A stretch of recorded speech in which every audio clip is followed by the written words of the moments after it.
جی بسم اللہ الرحمن الرحیم. ہم جو ہے وہ شیعہ سیکٹ کا مطالعہ کر رہے تھے، خاص طور پہ ان کا اہل سنت کے ساتھ کیا فرق ہے. ٹھیک ہے، بنیادی فرق ہے. تو ہم نے کہا تھا کہ بنیادی فرق جو ہے وہ امامت کا جو کانسیپٹ ہے، یہ بنیادی ترین فرق ہے اہل سنت اور اہل شیعوں کا. تو ہم بیسیکلی اب اس کو سمجھنا چاہ رہے ہیں. تو لاسٹ کلاس سے ہم جو اسماعیلی اسکول آف تھاٹ ہے اس کو ہم ڈسکس کر رہے تھے کہ ان کا امامت کا کیا نقطہ نظر ہے.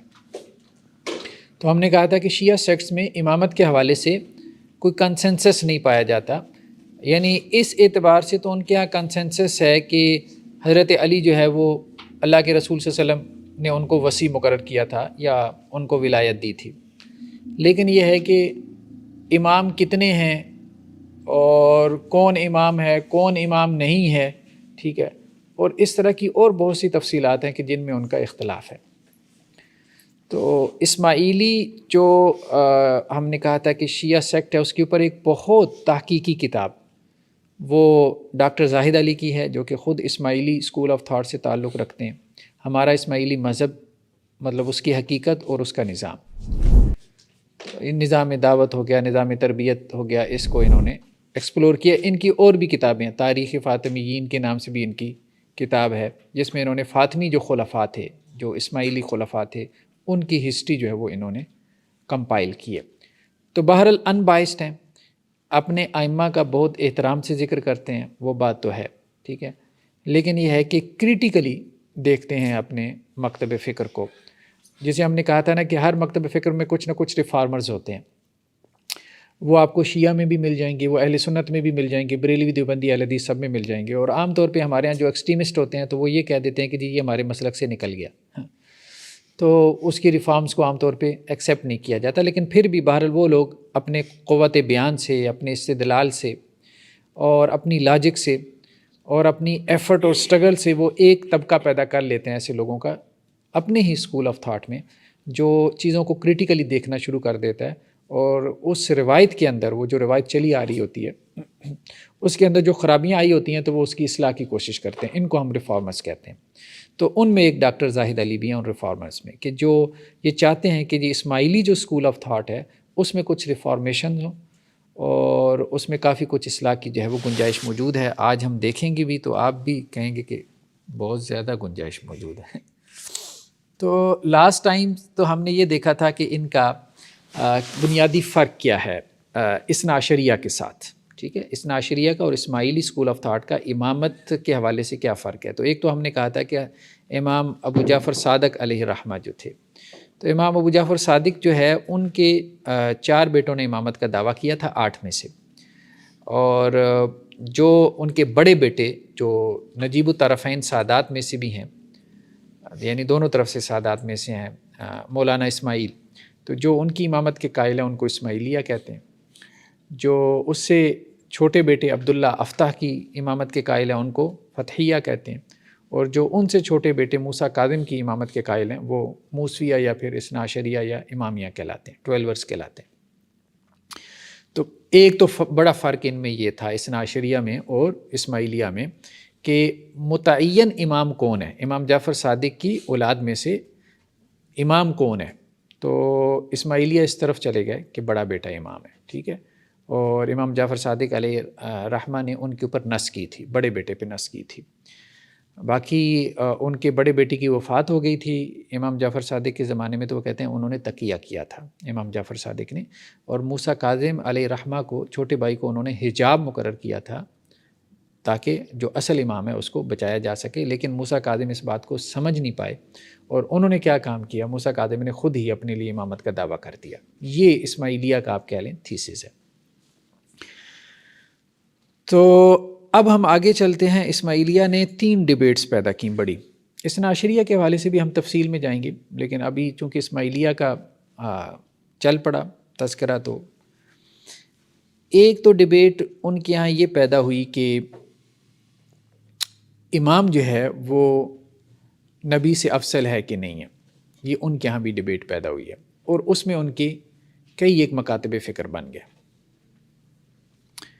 ایک ڈیبیٹ ان کے یہاں یہ پیدا ہوئی کہ قرآن جو ہے جو آج ہمارے پاس موجود ہے یہ محفوظ ہے کہ نہیں ہے، ٹھیک ہے، اس کو بھی ہم دیکھتے ہیں۔ اس کے حوالے سے بھی ان کے ہاں کئی ایک نقطہ نظر پائے جاتے ہیں، کئی ایک ویو پوائنٹس ہیں۔ اسی طرح سے ایک ڈبیٹ ان کے یہاں یہ پیدا ہوئی کہ شریعت جو ہے نا وہ منسوخ، یعنی امام کیا وہ شریعت کو منسوخ کر سکتا ہے؟ امام کو کیا یہ رائٹ حاصل ہے کہ وہ شریعت کو منسوخ کر دے، یا شریعت منسوخ ہو چکی ہے کہ نہیں؟ ٹھیک ہے، دونوں طرح سے آپ اس سوال کو لے سکتے ہیں۔ چلیں بہر ابھی ہم پہلے اس سوال سے لیتے ہیں کہ اسماعیلیہ کا اس بارے میں کیا موقف ہے کہ امام جو ہے وہ شریعت کو منسوخ کر سکتا ہے کہ نہیں۔ تو اسماعیلیہ میں ایک بڑا طبقہ ایسا پیدا ہوا کہ جو ظاہر شریعت کے قائل نہیں تھے۔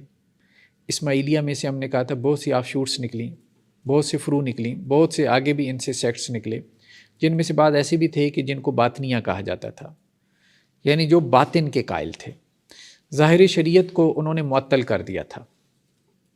ظاہر شریعت سے مراد کیا؟ ارکان اسلام ہے مثال کے طور پہ، ٹھیک ہے، تو اس کے قائل ہی نہیں تھے، یعنی کوئی نماز روزہ حج زکوٰۃ ہے ہی نہیں، بس ختم، سب کچھ ختم ہو گیا، شریعت منسوخ ہو گئی۔ اب کیا ہوگا؟ اب باطن چلے گا، ظاہر سارا منسوخ ہے، باطن صرف چلے گا۔ یہ باطن کا ان کا کیا کانسیپٹ تھا؟ اچھا ایک بات اور اہم ہے، دیکھیں بہت سی چیزوں میں جو ہے نا ود ان سیکٹ اختلاف ہوتا ہے، کسی بھی سیکٹ میں بہت ساری چیزوں میں نقطۂ نظر میں اختلاف ہو جاتا ہے۔ ہمارے یہاں اثنا عشریہ میں بھی قرآن کے بارے میں اختلاف موجود ہے۔ کچھ ان میں سے ایسے ہیں کہ جو قرآن کی حفاظت کے قائل نہیں ہیں، قرآن کو محفوظ کتاب نہیں مانتے، کچھ ہیں، لیکن میجورٹی ان کے علماء کی کیا ہے؟ وہ قرآن کو محفوظ کتاب مانتی ہے، ٹھیک ہے۔ تو اس لیے وہ کچھ کی بات لے کے میجورٹی کے اوپر اس کو اپلائی نہیں کرنا چاہیے۔ جو ان کے یہاں اختلاف ہے ہم ایز اٹ از سامنے رکھیں کہ بھائی کچھ یہ کہتے ہیں، کیونکہ بعض کی کتابوں میں لکھا بھی ہوا ہے۔ اسی طرح سے اسماعیلیہ کے بھی معاملہ ہے، ہم یہ کیوں کہیں کہ جی وہ شریعت کو جو ہے وہ معطل کر دیتے ہیں۔ ان میں سے کچھ نے، یا آپ یوں کہہ سکتے ہیں کہ میجورٹی شاید اس کی قائل ہے، ان میں سے متقدمین میں، اسماعیلیہ کے متقدمین میں میجورٹی اس کی قائل رہی ہے کہ شریعت معطل ہو چکی ہے۔ ہاں متاخرین میں پھر کچھ لوگ پیدا ہوئے جنہوں نے کہا کہ بھائی یہ کام نہیں چلے گا، ساری شریعت اڑا کے رکھ دو گے، نماز روزہ حج زکوٰۃ، یہ کام نہیں چلے گا۔ تو متاخرین میں پھر ایک طبقہ اسماعیلیہ میں پیدا ہوئے جنہوں نے کہا کہ نہیں، شریعت معطل نہیں ہو سکتی۔ یہ وہی کتاب ہے، ڈاکٹر زاہد علی کی کتاب ہے۔ اچھا ڈاکٹر زاہد علی کا ہم نے کہا کہ ان کے پاس جو مصادر ہیں نا اسماعیلی مطلب اسکول آف تھاٹ کے، وہ شاید ہی کسی کے پاس ہوں، کیونکہ بہت ساری چیزیں یہ لوگ پبلش نہیں کرتے۔ خفیہ دعوت مطلب ایک تو یہ چلاتے ہیں، خفیہ دعوت ان کے یہاں بہت زیادہ ہے۔ اس کی وجہ یہ ہے کہ ان کو بھی یہ بات سمجھ آتی ہے کہ ہمارے نظریات ایسے ہیں کہ پبلکلی ہم ان کو لوگوں کے سامنے نہیں رکھ سکتے، تو اس لیے بھی ان کی اکثر و بیشتر جو سیکٹس ہیں ان کو باطنی کہا جاتا ہے، کہ ان کی دعوت جو ہے وہ ایک تو باطنی تھی، دوسرا یہ کہ جس طریقہ کار سے چلتی تھی وہ طریقہ کار بھی باطنی تھا، یعنی ہڈن ہوتی تھی۔ تو ایک تو ان کے مصادر عام طور پہ پبلش نہیں ہوتے، دوسری بات یہ ہے کہ بہت سارے ایسے ہیں کہ جو کہ مینوسکرپٹس ہیں، یعنی قلمی مخطوطات ہیں۔ تو ڈاکٹر زاہد علی کے پاس مطلب آپ اس کتاب کا مقدمہ وغیرہ پڑھیں تو ان کے پاس کافی اچھا ریسورس ہے۔ ایک تو خود اسماعیلی خاندان سے تعلق رکھتے تھے، دوسرا پڑھے لکھے تھے، پی ایچ ڈی تھے، عربی زبان کے پروفیسر تھے، اور تیسرا یہ کہ مخطوطات وغیرہ تک ان کی کافی ایکسیس تھی، مینوسکرپٹس تک۔ مینوسکرپٹ کہتے ہیں جو قلمی نسخے جو پبلش نہ ہوئے ہوں، تو اس لیے ان کے جو مطلب مصادر ہیں وہ دوسروں کو وہ اویلیبل نہیں تھے، ٹھیک ہے۔ کئی اعتبار سے ان کو یہ ایج حاصل ہے اسماعیلیہ کے اوپر جو انہوں نے تحقیق کی ہے۔ تو نیچے مصادر میں وہ ان کی عربی عبارتیں بھی کوٹ کرتے ہیں، ٹھیک ہے۔ تو وہ عربی عبارتیں بھی بعض مقامات سے ہم دیکھیں گے، وہ بھی پڑھنے والی ہیں، تاکہ اصل جو سورس ہے اس میں کیا بات لکھی ہوئی ہے ہم اس تک بھی جائیں۔ ایک تو یہ کہ انہوں نے اس سے کیا اخذ کیا۔ اب انہوں نے ایک بات جو ہے وہ قائم کی ہے، انہوں نے کہا کہ جی خود اسماعیلیہ میں بہت اختلافات ہیں۔ پہلی بات تو یہ ہے کہ امامت کے بارے میں خود آپ میں کنسنسس نہیں۔ ایک تو ہم نے کہا نا کہ شیعہ فرق میں اختلاف ہو گیا، پھر ایک فرقے میں پھر کوئی مولانا کچھ کہہ رہے ہوتے ہیں، کوئی امام کچھ کہہ رہے ہوتے ہیں، تو یہ بھی بڑا مسئلہ ہے۔ تو وہ کہتے ہیں بھائی امامت کو کیا تم نے بنا لیا۔ ابھی انہوں نے یہاں پہ 4 مثالیں دی کہ ہمارے اسماعیلی جس تصور امامت کے قائل ہیں، اثنا عشریہ تو چھوڑیں نا، زیدی تو چھوڑیں، وہاں دوسرے سیکٹس کے ساتھ آپ کا کیا اختلاف ہے، شیعہ سیکٹس کے ساتھ۔ آپ اسماعیلی آپس میں کیا اختلاف کر رہے ہیں امامت کے بارے میں، یا آپ کے بنیادی ترین جو ہے وہ عقائد کے بارے میں کیا اختلافات ہیں، تو لوگ آپ کو کیسے فالو کریں گے؟ تو آپ تو سیکٹ کے اندر سیکٹس بنا کے بیٹھے ہیں۔ تو اس کا مطلب یہ ہے کہ سرٹینٹی آپ کے ہاں بھی نہیں ہے، کوئی چیز حتمی اور قطعی آپ کے ہاں بھی نہیں ہے۔ اگر حتمی اور قطعی ہوتی یا حتمی اور قطعی دلائل سے ثابت ہوتی تو آپ سب تو کم از کم ایک چیز کے اوپر ہوتے۔ اثنا عشریہ میں بھی بہت اختلافات ہیں، وہاں پہ بھی ود ان سیکٹ ہیں۔ کہتے ہیں جی مولانا معز کا یہ عقیدہ ہے کہ اللہ تعالیٰ نے ہمارے 7ویں امام، 7ویں ناطق، 7ویں رسول، ٹھیک ہے، کون تھے یہ 7ویں امام؟ کون تھے؟ محمد بن اسماعیل، ٹھیک ہے، ہاں، امام جعفر صادق کے بیٹے حضرت اسماعیل کو انہوں نے چھٹا بنایا اور 7ویں محمد بن اسماعیل، ٹھیک ہے۔ اس کو وہ 7ویں ناطق بھی کہتے ہیں۔ ناطق کیوں کہتے ہیں 7ویں؟ کہ انہوں نے کہا کہ پہلے ناطق حضرت آدم تھے، پھر اس کے بعد، ٹھیک، ناطق کا درجہ رسول کا ہوتا ہے، ٹھیک ہے، اور ایک ناطق کیا کرتا ہے؟ پچھلی شریعت کو منسوخ کر کے نئی شریعت لے کے آتا ہے، ٹھیک ہے، اور یہ 7ویں رسول بھی ہیں۔ خاتم ائمہ، ٹھیک ہے، قائم ائمہ، ٹھیک ہے، مولانا محمد بن اسماعیل کے ذریعے شریعت محمدی کے ظاہر کو معطل کر دیا۔ مولانا معز بھی ان کے ائمہ میں سے ہیں، ان کا یہ عقیدہ ہے، ٹھیک ہے، تو یہ ان کے بڑے لوگوں میں سے ہیں مولانا معز۔ وہ یہ کہتے ہیں کہ 7ویں امام نے ظاہر شریعت کو معطل کر دیا، ٹھیک ہے۔ اچھا، ان کی جو ایک تو دعاؤں میں اس کا تذکرہ ہے، دوسرا ان کی مشہور جو کتاب ہے مولانا معز کی، تعویل الشریعہ من کلام امام المعز، ٹھیک ہے، اس کا حوالہ حمید الدین کرمانی نے بھی دیا ہے، کرانی یا کرمانی بارہ، اپنی تصانیف کتاب الریاضہ، کتاب راحت العقل میں دیا ہے، اور اسی طرح ان کے جو باب الابواب تھے، ہم نے کہا تھا نا امام کا ایک باب الابواب بھی ہوتا ہے، انہوں نے ہیرارکی قائم کی ہوئی ہے نا، ناطق ہوتا ہے، پھر مطلب امام ہوتا ہے، پھر امام کے نیچے جو ہے وہ باب الابواب ہوتا ہے، وہ ہیرارکی ہم نے دیکھی تھی لاسٹ لیکچر میں۔ تو مولانا معز جو تھے، جو ان کے ائمہ میں سے تھے، ان کے جو باب الابواب تھے، جعفر بن منصور الیمن، ان کی متعدد کتابوں سے بھی یہی عقیدہ ثابت ہوتا ہے، کیا کہ شریعت منسوخ ہے۔ کس نے منسوخ کی؟ محمد بن اسماعیل نے، جو 7ویں امام تھے، ٹھیک ہے۔ خاتم الائمہ اور قائم الائمہ یہ کیا ہے؟ ہاں، خاتم ائمہ مطلب امامت ان پہ ختم ہو گئی نا، محمد بن اسماعیل پہ امامت ختم ہو گئی، ٹھیک ہے۔ وہ قائم الزماں کہہ دیتے ہیں، مہدی زماں کہہ دیتے ہیں، ٹھیک ہے، یعنی تمام ائمہ ان کے دم سے قائم ہیں۔ اچھا، یہ یہاں پہ یہ بات کہہ رہے ہیں کہ جی یہ جو اذان کی بات کر رہے ہیں کہ اذان کے اندر یہ جو تکرار ہے نا، تو یہ تکرار کس چیز کی دلیل ہے؟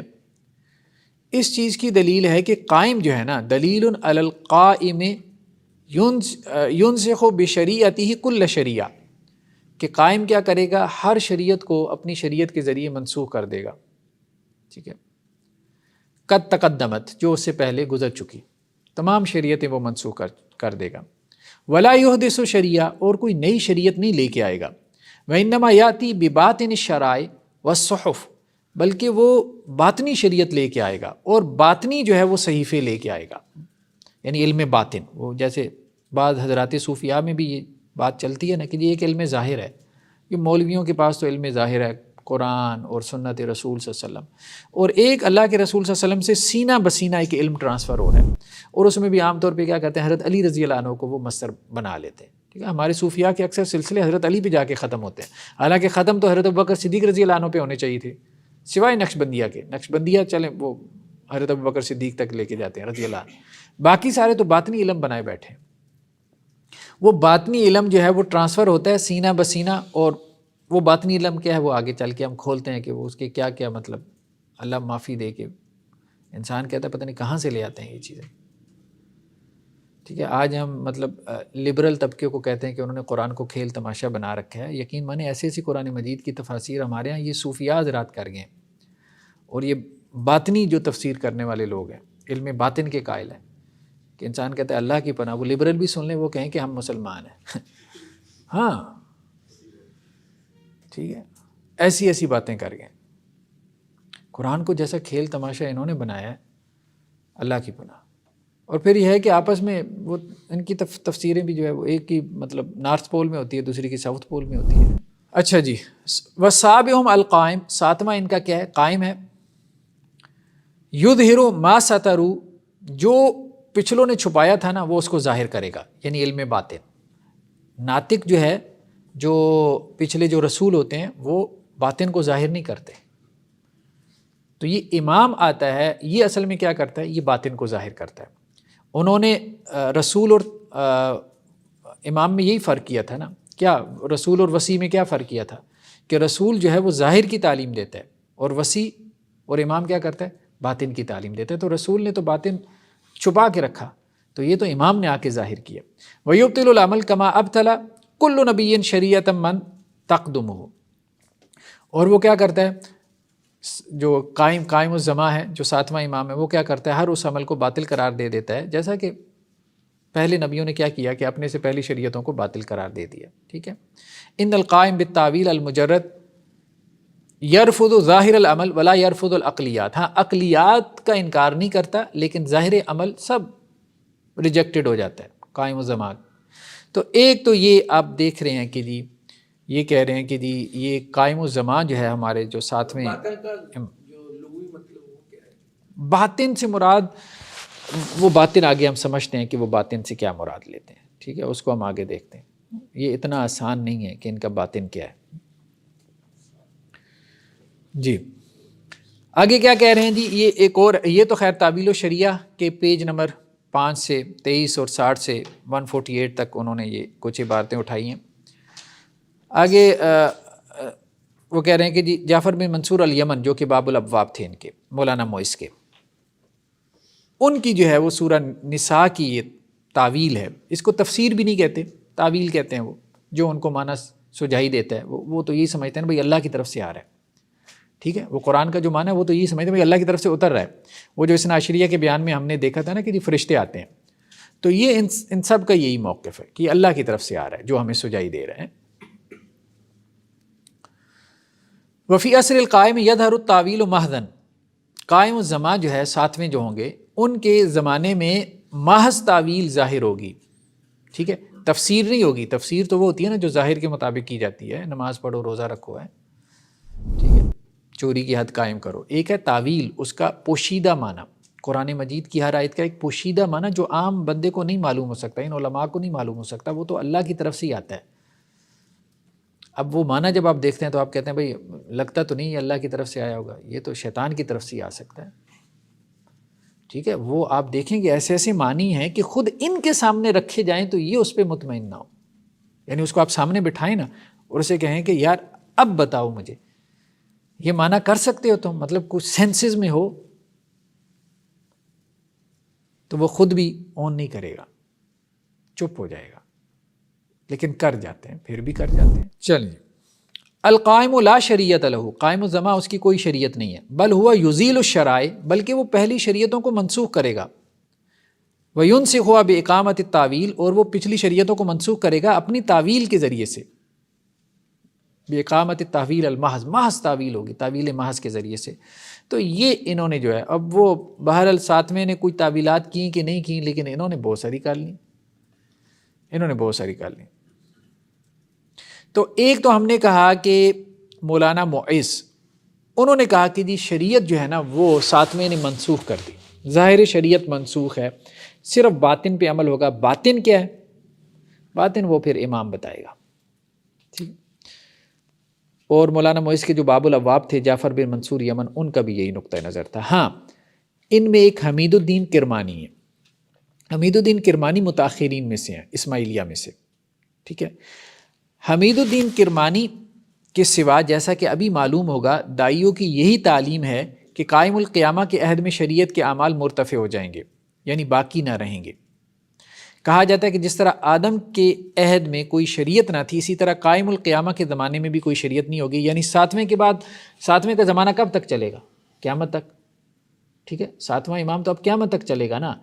تو جس طرح آدم کے زمانے میں وہ کہتے ہیں شریعت نہیں تھی، اسی طرح ہمارے ہاں میجورٹی جو دائی تھے، اسماعیلی مذہب کے دائی تھے، تو وہ یہی کہتے تھے بھائی شریعت معطل ہو چکی ہے، کیونکہ ہمارے بڑوں کا یہی کہنا ہے۔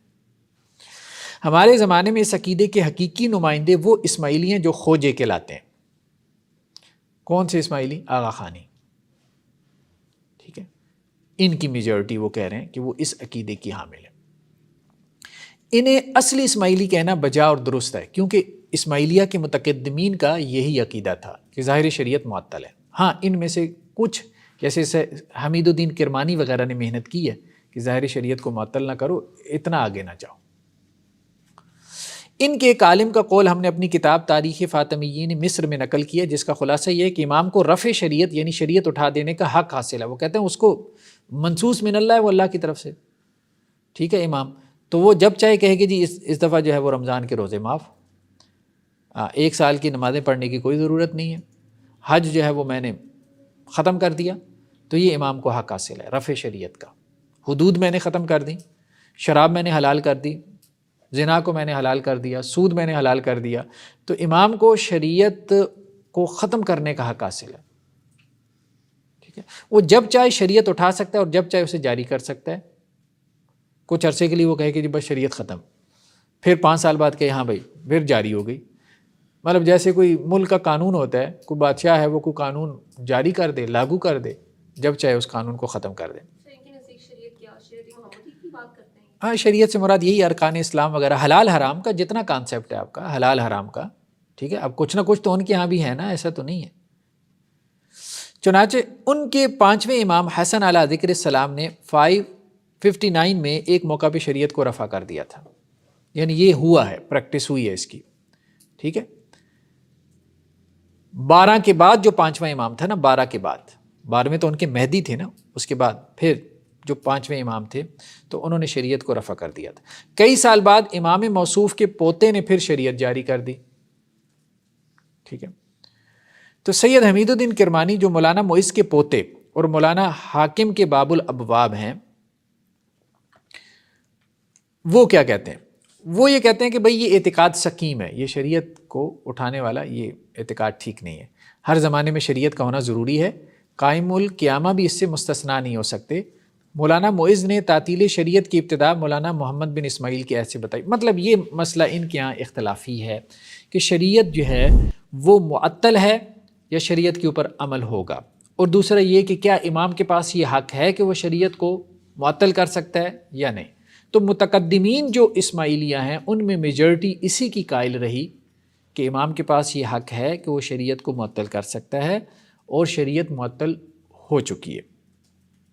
یہ بھی میجورٹی کا عقیدہ رہا ہے، یعنی ایک بڑی تعداد کا، کہ 7ویں امام نے محمد بن اسماعیل نے علیہ الرحمہ نے شریعت کو معطل کر دیا تھا۔ ہاں، کچھ کا جو تھوڑا سا بعد میں آئے متاخرین کا یہ عقیدہ ہے کہ نہیں، شریعت معطل نہیں ہو سکتی، اور نہ ہی شریعت معطل ہے، ہمیں ظاہری شریعت پہ عمل کرنا ہے، باقی یہ ہے کہ باطن جو ہے اس کو ہم نے اہمیت دینی۔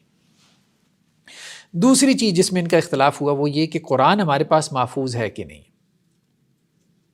ٹھیک ہے۔ اس میں بھی ان کا اختلاف ہے اسماعیلیہ کا، جیسا کہ اثنا عشریہ کا بھی اختلاف ہے، لیکن اثنا عشریہ کی میجورٹی جو ہے امامیہ کی وہ قرآن کو محفوظ مانتی ہے، لیکن کچھ جو ہے وہ قرآن کو محفوظ نہیں مانتے۔ اس کی وجہ کیا ہے کہ کافی میں روایتیں موجود ہیں ایسی، یعنی ان کے حدیثی ذخیرے میں، اثنا عشریہ کے بھی حدیثی ذخیرے میں آپ کو ایسی حدیثیں مل جاتی ہیں کہ قرآن محفوظ نہیں ہے، لیکن ان کے علماء ان کی تعویل پھر کر لیتے ہیں، چلیں جیسی بھی تعویل کر لیں، ان کو ضعیف قرار دے دیں یا اور طرح سے ان کی تعویل کر لیں، ٹھیک ہے۔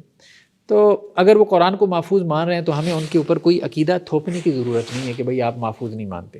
ہاں، ان میں سے کچھ ایسے ہیں جو تو پھر بمانگے دول کہتے ہیں بھئی نہیں ہے جیسے ابھی آپ یہاں پہ بھی ان کو بھی دیکھ لیں، ان میں بھی کچھ ایسے ہیں۔ کہتے ہیں جی سیدنا قاضی نعمان اور باب الابواب سیدنا حمید الدین کرمانی، اب کرمانی جو ہے انہوں نے شریعت تو مان لی، قرآن کی باری آئی تو کہنے لگے جی قرآن محفوظ نہیں ہے، ٹھیک ہے۔ ان دونوں کا اتفاق اس امر پر ہے کہ مولانا علی نے حضرت صلی اللہ علیہ وسلم کی وفات کے کچھ بعد ہی قرآن جمع کر کے لوگوں کے روبرو پیش کیا۔ آپ صلی اللہ علیہ وسلم چلے گئے، حضرت علی نے قرآن کو جمع کر کے لوگوں کو کہا کہ جی یہ آپ صلی اللہ علیہ وسلم کے اوپر نازل ہوا ہے، لیکن دشمنی کی وجہ سے اسے قبول نہیں کیا گیا، ٹھیک ہے، اور کہا گیا کہ ہمارے پاس جو کلام اللہ ہے وہ کافی ہے۔ کس نے کہا یہ؟ صحابہ نے۔ مطلب صحابہ نے یہ کہا کہ بھئی ہمارے پاس، مطلب وہ تو انہوں نے تو اس اینڈ ادرس کا کانسیپٹ دیا ہوا ہے نا، ٹھیک ہے، اس یعنی یہ اہل بیت، یہ ہم ہیں، ٹھیک ہے، اور باقی سارے ادرس میں ڈال دیے، ٹھیک ہے، دشمنوں میں ڈال دیے، ٹھیک ہے۔ تو حضرت علی کا نسخہ تو انہوں نے قبول ہی نہیں کیا، انہوں نے کہا جی ہمارے پاس تو قرآن ہے، ہم بھی اللہ کے رسول صلی اللہ علیہ وسلم سے سنتے تھے، ہم بھی لکھتے تھے، تو آپ کی کیا ضرورت ہے ہمیں۔ مطلب یہ انہوں نے ایک بنا لی نا، ہم نہیں کہہ رہے کہ ایسا ہوا ہے وہ ان کے بقول ایسا ہوا ہے، ان کا یہی ہے کہ قرآن جو اصل ہے وہ حضرت علی کے پاس ہی تھا۔ ہاں، ایسا ہے.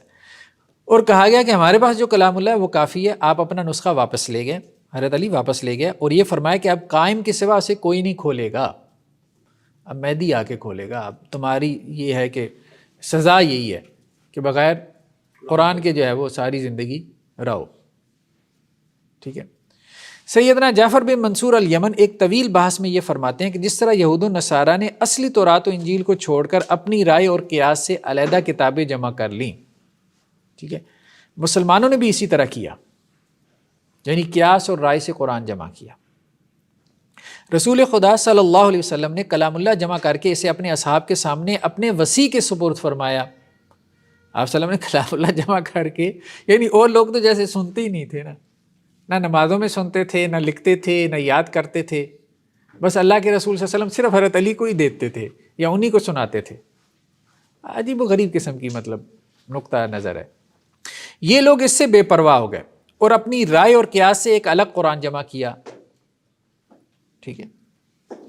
اس کے بعد خلیفہ ثالث نے شیخین, ان کے بقول کہ جب وہ توجہ نہیں دیتے تھے پھر انہیں ضرورت کیوں محسوس ہوئی کہ قرآن مجید کو جمع کیا جائے حضرت میں؟ ہاں, وہ یہی کہتے ہیں نا کہ انہوں نے لینا نہیں تھا نا حضرت علی کا نسخہ, تو اس لیے انہیں ضرورت پیش آئی کہ ہمارے پاس بھی کوئی نسخہ ہونا چاہیے. ٹھیک ہے. تو اب یہ کہتے ہیں کہ جی خلیفہ ثالث نے کیا کیا کہ حضرات شیخین کا جمع کیا وہ نسخہ جلا ڈالا اور ایک دوسرا نسخہ تیار کیا. اب یہ ان کا نیریٹو ہے, ایکچوئل میں کیا ہوا وہ تو ہم پڑھیں گے نا علوم قرآن میں. ٹھیک ہے. پھر حجاج آیا اور اس نے خلیفہ مذکور کے نسخے کو لے کر آگ میں جھونک دیا, یعنی تمہارے تو نسخے کو معاملہ یہ ہے کہ نہ تو خلیفہ اول کا محفوظ ہے, نہ خلیفہ ثانی کا محفوظ ہے, نہ تمہارے خلیفہ ثالث کا ہے. خلیفہ ثالث نے آ کے حضرت عثمان نے آ کے پہلے دو کے نسخے جلا دیے اور حجاج نے آ کے حضرت عثمان کا نسخہ جلا دیا, تو تمہارے پاس کہاں ہے نسخہ؟ تمہارا تو ہے ہی کوئی نہیں. اس کے بعد اس میں سے جو چاہا نکال دیا. حجاج نے کیا کیا, وہ چونکہ بنو امیہ میں سے تھا تو اس نے تو سب سے پہلے اہل بیت والی آیتیں نکالنی تھیں. ٹھیک ہے, اماموں والی آیتیں نکالنی تھیں, تو وہ بنو امیہ نے یہ سازش کی ہے کہ قرآن میں سے وہ ساری آیتیں نکال دیں جو کہ ائمہ سے متعلق تھیں, اور ایسی کتاب تالیف کی جو اب ان کے پاس یعنی قرآن محفوظ نہیں ہے. یہ اصل میں حجاج کا نسخہ ہے, حجاج بن یوسف کا, جو اس وقت یہ سارے لوگ پڑھ رہے ہیں. ان کے پاس بھی, شیعہ کے پاس بھی وہ حجاج بن یوسف کا ہے. یہ نہیں کہ ان کے پاس, وہ تو کہتے ہیں مہدی آئے گا تو وہ لے کے آئے گا نا, اب اصل والا مہدی لے کے آئے گا, وہ مہدی کے پاس ہے. یہ انبیاء کی محنتیں ہیں, مطلب نبیوں کی محنتیں یہ ہیں کہ ان کے اوپر جو کلام نازل ہوا تھا وہ محفوظ نہیں ہے. ہاں, باقی امام کی محنت اب رنگ لائے گی وہ محفوظ کلام جو ہے, یعنی جس پہ نازل ہوا وہ تو محفوظ نہیں رکھ سکا, باقی امام نے اس کو محفوظ کر لیا. اب اس کے بعد کہتے ہیں جی نہیں, ہمارے ہاں کچھ لوگوں کو مطلب ان میں سوجھ بوجھ تھی, تو انہوں نے کہا یار ایسے نہ کرو, اتنی لمبی لمبی نہ چھوڑو. سیدنا معید شیرازی جو سیدنا قاضی نعمان کی وفات کے تقریباً 500 سال بعد, یعنی 75 ایئرز بعد شیراز سے مصر تشریف لائے اور اپنی مجالس معیدہ میں یہ کہتے تھے نہیں کلام اللہ میں کوئی لفظی تعریف اور تبدیلی نہیں ہوئی, البتہ معنی اور مطالب کے لحاظ سے ہمارے دشمنوں نے اس میں تعریف کر دی ہے. آیت کریمہ یحرفون الکلم عن مواضع کی یہی تفسیر ہے. یعنی ان میں سے بڑی تعداد تو اس طرف چلی گئی جو یہ کہتی ہے اسماعیلیہ میں سے کہ جی قرآن محرف ہے. ٹھیک ہے. حضرت علی رضی اللہ عنہ کے پاس وہ نسخہ تھا جو آپ صلی اللہ علیہ وسلم نے ان کو دیا تھا, وہ نسخہ جو ہے وہ امت نے قبول نہیں کیا. حضرت عثمان کا نسخہ تیار ہوا, وہ ضائع ہو گیا. اب حجاج بن یوسف کے اوپر پوری امت چل رہی ہے, حجاج بن یوسف کے نسخے پہ, اور جو اصل نسخہ ہے قرآن کا وہ پھر مہدی لے کر آئیں گے. یہ میجورٹی کا عقیدہ ہے. لیکن ان میں سے بعض نے, جیسے معید شیرازی نے کہا کہ نہیں, یہ نہیں, تحریف لفظی نہیں ہوئی ہے قرآن میں, قرآن محفوظ ہے, لفظاً محفوظ ہے. مانوی تحریف ان لوگوں نے کر دی ہے, یعنی قرآن مجید کی وہ تفسیریں کرتے ہیں جو کہ صحیح نہیں ہے. امامیہ کا بھی یہی بلیف ہے. امامیہ میں سے بعض کا یہی بیلیف ہے, وہاں میجورٹی کا یہ بیلیف ہے کہ قرآن محفوظ ہے امامیہ میں سے, وہ ہم دیکھیں گے. لیکن ان میں سے بھی بعض ایسے ہیں جو یہ باتیں کرتے ہیں, وہ ہم دیکھیں گے انشاءاللہ آگے جب ان کی بات آئے گی. یہاں تک تو صحیح ہے جی. یہ قرآن مجید تو ہے, مگر اس کی تعبیر یا تشریح, تعبیر میں تو دیکھیں سب نے کیا ہے نا, سب نے کیا ہے. ٹھیک ہے. لیکن مسئلہ وہاں آئے گا کہ آپ کس تعبیر کو جو ہے وہ کہہ رہے ہیں کہ جی وہ صحیح ہے. ٹھیک ہے. نیکسٹ جی, پیج نمبر 331. جی, تو یہاں پہ یہ بات چل رہی ہے کہ جی امام جو ہوتا ہے نا وہ بعد والے امام کو مقرر کر کے جاتا ہے، اس پہ نص کر کے جاتا ہے، ٹھیک ہے. تو وہ کہتے ہیں جی اسی وجہ سے ہم اہل نص و توقیف کہلاتے ہیں. اس نص و توقیف کا سلسلہ ہمارے یہاں آدم اول یعنی صاحب جثہ ابداعیہ سے شروع ہوا. مطلب یہ فلسفہ کافی ڈال دیتے ہیں، ٹھیک ہے. فلاسفی کی طرف ہم نہیں جاتے، جب ہم فلسفہ کلام پڑھیں گے نا تو پھر اخوان الصفا کے فلاسفی کو ہم دیکھیں گے انشاءاللہ اس میں. ابھی آپ یہ سمجھیں کہ امامت انہوں نے حضرت آدم سے چلائی ہے. تو وہ کہتے ہیں کہ جی ایک امام دوسرے امام پہ نص کر کے جاتا ہے، یعنی اس کو اپائنٹ کر کے جاتا ہے. جیسے چیف آف آرمی اسٹاف ہوتا ہے نا تو وہ اپنی اسٹک کیا کرتا ہے اگلے کو دیتا ہے، اپنی پاور جو اپنی اتھارٹی اس کو ٹرانسفر کرتا ہے. تو اسی طرح سے یہاں پہ بھی ہے. اور آپ ہی کی نسل میں یعنی آدم کی یعنی باپ کے بعد بیٹے میں قیامت کبریٰ تک جاری رہے گی، ٹھیک ہے. یہ سلسلہ مولانا ابو طالب تک پہنچا. آپ اپنے عہد کے مستقر امام تھے. آپ کے بعد حق امامت کے وارث آپ کے فرزند مولانا علی تھے، ٹھیک ہے. اب ہم نے امامت کی قسمیں پڑھی تھی نا، ٹھیک ہے. ایک امام مقیم ہے، ایک امام مستقر ہے، ایک امام مستودع ہے، ٹھیک ہے. مختلف امام انہوں نے جو ہے وہ بنائے ہوئے تھے. تو سب سے اوپر امام مقیم ہے، پھر امام مستقر ہے، پھر امام مستودع ہے، اور بھی اماموں کی انہوں نے قسمیں جو ہے وہ بنائی ہوئی ہیں. 5 قسمیں تھیں غالباً. اچھا اب یہ کہتے ہیں کہ جی مولانا ابو طالب کو بعض نے تو امام مقیم بنایا، بعض نے ان کو امام مستقر بنایا، ٹھیک ہے، کہ وہ مستقر امام وہ تھے. ان کے بعد جو امامت تھی وہ ان کے وارث یعنی بیٹے میں آنی تھی. ابو طالب کے بعد امامت بیٹے کو ملنی تھی. تو وہ بیٹے کون تھے؟ حضرت علی. لیکن اس موقع پہ چونکہ ایک رسول کی ضرورت پیش آئی، اصل تو سلسلہ امامت کا چل رہا تھا لیکن درمیان میں رسول کی ضرورت جو ہے وہ پیش آ گئی، ٹھیک ہے. اس لیے آپ نے خدا کے حکم سے اپنے بھتیجے حضرت رسول خدا کو نبوت اور رسالت کا رتبہ دے کے امام مستودع مقرر کیا. اب سمجھیں، یعنی امامت اصل میں چل رہی تھی، سمجھیں، ٹھیک ہے. امامت کے اوپر تو دنیا قائم ہے. تو حضرت ابو طالب جو ہے وہ امام مستقر تھے، ان سے جو ہے وہ پھر آگے امامت جانی تھی ان کے بیٹے کو حضرت علی کو. تو حضرت علی تو چھوٹے تھے تو وہ امامت تو ٹرانسفر کر نہیں سکتے تھے حضرت علی کو براہ راست حضرت ابو طالب. تو انہوں نے درمیان میں اپنے جو ہے وہ بھتیجے کو امام مستودع بنایا اور امامت جو ہے وہ اپنے بھتیجے کے سپرد کی. امام مستودع اسی کو کہتے ہیں نا کہ جس کے پاس امامت سپرد کی جائے، اس امام کو کہتے ہیں. تو اور اپنے بھتیجے کو یہ کہا، یعنی اللہ کے رسول صلی اللہ علیہ وسلم کو حضرت ابو طالب نے کہا کہ یہ امانت ہے، دیکھو، مطلب آگے آئے گا کہ خیانت بھی نہیں کرنی یہ بھی باتیں آئیں گی، تو یہ آگے حقدار تک پہنچانی ہے، ٹھیک ہے. تو یعنی اصل امامت ہے، باقی نبوت تو بس وہ چل رہی ہے، بس درمیان میں آ گئی ہے، اس کی کوئی ضرورت پڑ گئی ہے.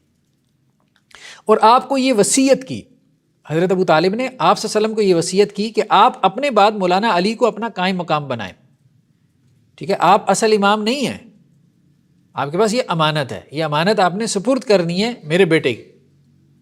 وہ ابھی عمر میں چھوٹے ہیں، کیونکہ امامت استقراری کی حقیقی وارث مولانا علی ہی ہیں، ٹھیک ہے.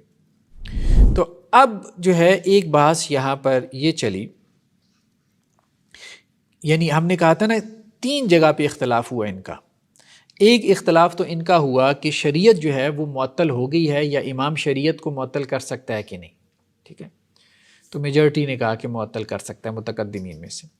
ایک ان میں بحث یہ پیدا ہوئی کہ قرآن جو اس وقت ہمارے پاس امت کے پاس موجود ہے یہ محفوظ ہے کہ نہیں. تو میجورٹی نے کہا کہ محفوظ نہیں ہے، ٹھیک ہے. تیسری بات یہ پیدا ہوئی کہ کیا امامت جو ہے وہ نبوت سے افضل ہے یا امام نبی سے افضل ہے کہ نہیں ہے، یہ بھی ان کے اختلاف پیدا ہوا. تو میجورٹی نے اس میں بھی کہا کہ امامت نبوت سے افضل ہے.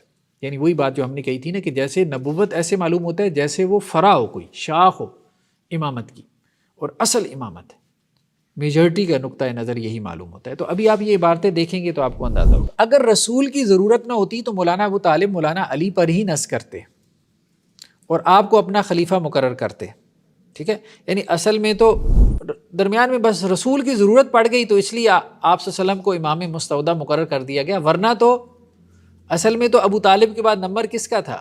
حضرت علی کا تھا. ایک تو ضرورت انہوں نے کہا نا کہ اس لیے تھی کہ چونکہ امام صاحب چھوٹے تھے، حضرت علی چھوٹے تھے، تو اس وقت تو ان کو امامت ٹرانسفر نہیں ہو سکتی تھی، تو کسی کو تو ان کا کفیل بنانا تھا. تو ایک تو یہ ضرورت رسول کی پیش آئی کہ آپ صلی اللہ علیہ وسلم کو امام مستودع بنا دیا کہ امامت اس کے حقیقی وارث تک پہنچا دے. ٹھیک ہے، جیسے انہوں نے یہ بھی کہا تھا کہ حضرت حسن کو امام مستودع بنایا گیا تھا، حضرت علی نے ان کو امام مستودع بنایا تھا کہ وہ کیا کریں، امامت کو حضرت حسین تک پہنچا دیں، کیونکہ اصل وارث حضرت حسین تھے. کیا اللہ تعالیٰ معاف کرے، یہ نظریہ یہ نبی کریم صلی اللہ علیہ وسلم کی ذات کا ہے؟ نہیں ابھی وہ ابھی تو وہ معاف کرنے والی باتیں تو آگے آنے والی ہیں. یہ تو ابھی شروع ہی نہیں ہوا. کہتے ہیں ابھی تو سین شروع ہی نہیں ہوا، ابھی تو آپ بہت ابتدائی مراحل پر ہیں. اچھا، مستودع اور مستقر امام کی تفصیل فصل اول میں گزر چکی. ٹھیک ہے، یہ تو ہم نے بھی دیکھ لیا. مستقر امام ان کیا وہ ہوتا ہے کہ مطلب جو اصل میں امام ہے، اور مستودع وہ ہے کہ جو اصلاً امام نہیں ہوتا لیکن اس کو امامت سونپی جاتی ہے بطور امانت کے کچھ دیر کے لیے عارضی طور پہ. بہرحال مولانا ابو طالب کی وصیت کے مطابق حضرت صلی اللہ علیہ وسلم اپنی زندگی میں مولانا علی کی طرف امامت کے اشارے فرماتے رہے. یعنی آپ صلی اللہ علیہ وسلم ساری زندگی کام یہی کرتے رہے کہ بھائی میں تو کچھ نہیں ہوں، اصل میں تو یہ ہے. ٹھیک ہے، میں تو بس درمیان میں آ گیا ہوں، اصل میں تو یہ علی ہے. ٹھیک ہے، مولانا ابو طالب بھی تو مولانا ابو طالب کی وصیت کے مطابق حضرت صلی اللہ علیہ وسلم اپنی زندگی میں مولانا علی کی طرف امامت کے اشارے فرماتے رہے، جنہیں ہم نصوص خفیہ کہتے ہیں. آخر کار آپ صلی اللہ علیہ وسلم نے خدا کے حکم سے غدیر خم کے موقع پہ مولانا علی پہ نص جلی کی اور آپ کو اپنا خلیفہ مقرر کیا. یعنی بتا بھی دیا، پہلے تو اشارے فرماتے رہے تو اب بتا دیا کہ بھئی اصل تو یہی ہے. ہمارے دعوے کی بنا اس اصول پر ہے کہ امامت دین کا رکن اور اسلام کا قاعدہ ہے. ٹھیک ہے، نبی کے لیے جائز نہیں ہے کہ وہ اس سے غفلت کرے. نبی کے لیے جائز نہیں ہے کہ وہ اس سے غفلت کرے اور اس کا انتظام امت کے سپرد کرے. نبی کا یہ فرض ہے. ٹھیک ہے، بلکہ اس پہ واجب ہے کہ وہ ایسے امام کو معین کرے جو صغیرہ کبیرہ دونوں گناہوں سے معصوم ہو. اچھا، اب ہم آگے چلتے ہیں. مزید یہ کیا کہتے ہیں، دیکھیں جی، اب وہ جو آپ کہہ رہے ہیں جی توبہ والی بات. اچھا سر، اس میں ایک ضمنی کوشچن یہ ہے کہ اہل سنت کی طرف سے جو ہے وہ بیک لیش احمدیوں کی طرف اور ان کی طرف زیادہ ہے، جبکہ ان کے عقائد بعض جگہ پہ ان سے زیادہ سنگین ہیں. یہ وہ کل ایک پوسٹ بھی پڑھا سید کاشا بھائی کی، وہ بھی یہی بات کر رہے تھے کہ ان کی طرف بیک لیش جو کہ مطلب کہ زیادہ بنتا ہے اصولی طور پہ، اس طرح سے نہیں ہے. بعض اہل سنت کے ہاں وہ اصل میں یہ ظاہر نہیں کرتے. قادیانی جو ہے وہ اپنے عقائد کو ظاہر کرتے ہیں. ٹھیک ہے، انہوں نے یہ بات بار بار کی ہے کہ یہ پبلکلی یہ اپنے عقائد ظاہر نہیں کرتے. کتابوں میں یہی لکھی ہوئی ہیں لیکن پبلکلی مطلب ان کے ہاں جو دعوت ہے نا وہ خفیہ چلتی ہے، یعنی کلوز سرکل میں وہ اپنی دعوت دیتے ہیں. قادیانی تو پبلکلی اوپنلی کہتے ہیں نا، اس کو پبلش بھی کرتے ہیں. تو یہ ایک فرق ہے بہرحال، جس کی وجہ سے شاید ہو سکتا ہے کہ اس وجہ سے یہ فتوے سے بچی ہوئی ہیں. ٹھیک ہے، ورنہ تو بعد اثنا عشریہ جو علماء ہیں وہ بھی ان کے اوپر مطلب فتوے لگاتے ہیں.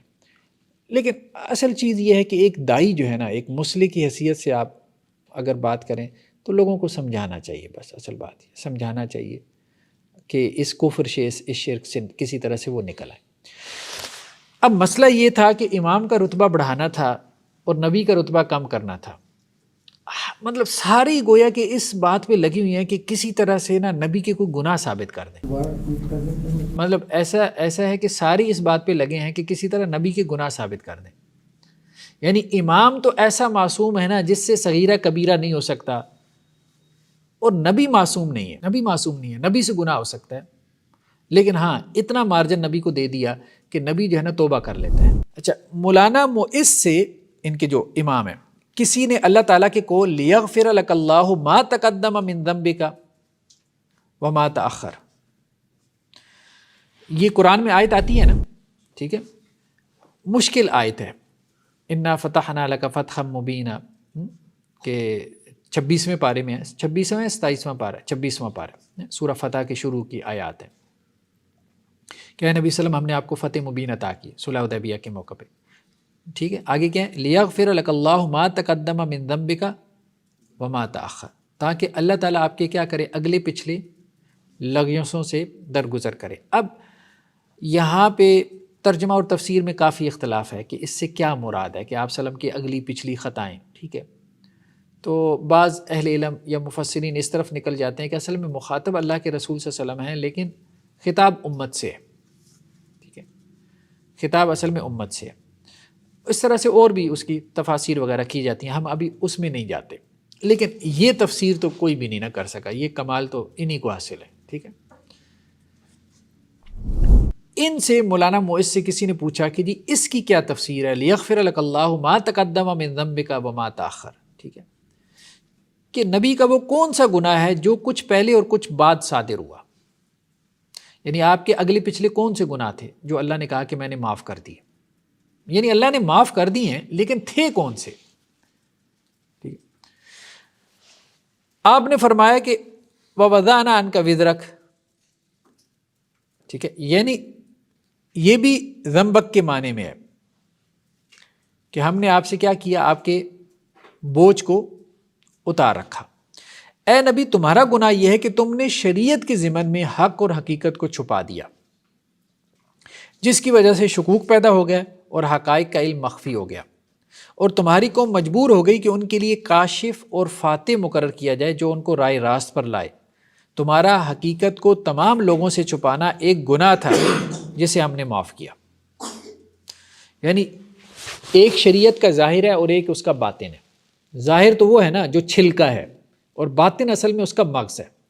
ٹھیک ہے، جیسے اب ایک سیب کا چھلکا ہے اور ایک سیب کا گودا ہے. تو باطن اصل میں یہ کہتے ہیں کہ اصل میں باطن تو مغز ہے. اخروٹ کا ایک چھلکا ہے اور ایک اخروٹ کا گودا ہے. ٹھیک ہے، تو یہ سارے تو چھلکے لے کے بیٹھے ہیں نا. تو وہ کہتے ہیں کہ جی ظاہری شریعت کی تعلیم تو اللہ کے رسول دیتے رہے، لیکن جو باطنی شریعت تھی، جو اصل میں حقیقت تھی، جو اصل میں مغز تھا، وہ آپ صلی اللہ علیہ وسلم نے چھپا لیا، وہ آپ نے نہیں بتایا. تو یہ آپ کا گناہ تھا جس کو اللہ نے معاف کر دیا. پھر امام نے آ کے اس باطن کو، اس حقیقت کو واضح کیا، ظاہر کیا. ٹھیک ہے، مطلب انہوں نے اس طرح سے اس کی تعویل کی کہ اب اس حقیقت کو، دین کی حقیقت کو، ظاہری بات ہے ضروری تھا. اچھا، اب ایک اور ان کے سیدنا ادریس ہیں، وہ کہتے ہیں کہ رسول اللہ علیہ وسلم سے بحیرہ ایک وادی میں ملے. بحیرہ راہب کا جو تذکرہ ملتا ہے، ٹھیک ہے، تو اب ان کو بھی انہوں نے دور عیسوی کے آخری امام بنا لیا. اس سے پیچھے جو ہے ہر دور میں 7 امام آتے تھے نا. ٹھیک ہے، تو ہر دور میں 7 امام آتے تھے، تو وہ جو حضرت عیسیٰ کے بعد جو 7 آئے نا، تو ان میں سے 7ویں کون تھے؟ بحیرہ راہب تھے. اور نبوت کی میراث جو ان کے پاس تھی وہ آپ کے سپرد کی. ٹھیک ہے، بحیرہ راہب کے پاس نبوت کی میراث تھی، وہ انہوں نے سپرد کی، جس کی وجہ سے آپ نبی ہو گئے. ٹھیک ہے، اس کے بعد آپ اپنی قوت کے کمال کو پہنچے اور وہی آپ پر نازل ہوئی، یعنی 40 سال کی عمر میں، جس کی بدولت آپ رسول ہوئے. ٹھیک ہے، پہلے آپ کو نبوت ملی بحیرہ راہب سے، وہ بھی امام تھے. یعنی نبوت بھی اصل میں امام کے پاس ہوتی ہے، وہ امام ہی ہوتا ہے جو آگے نبوت بھی بانٹ رہا ہے.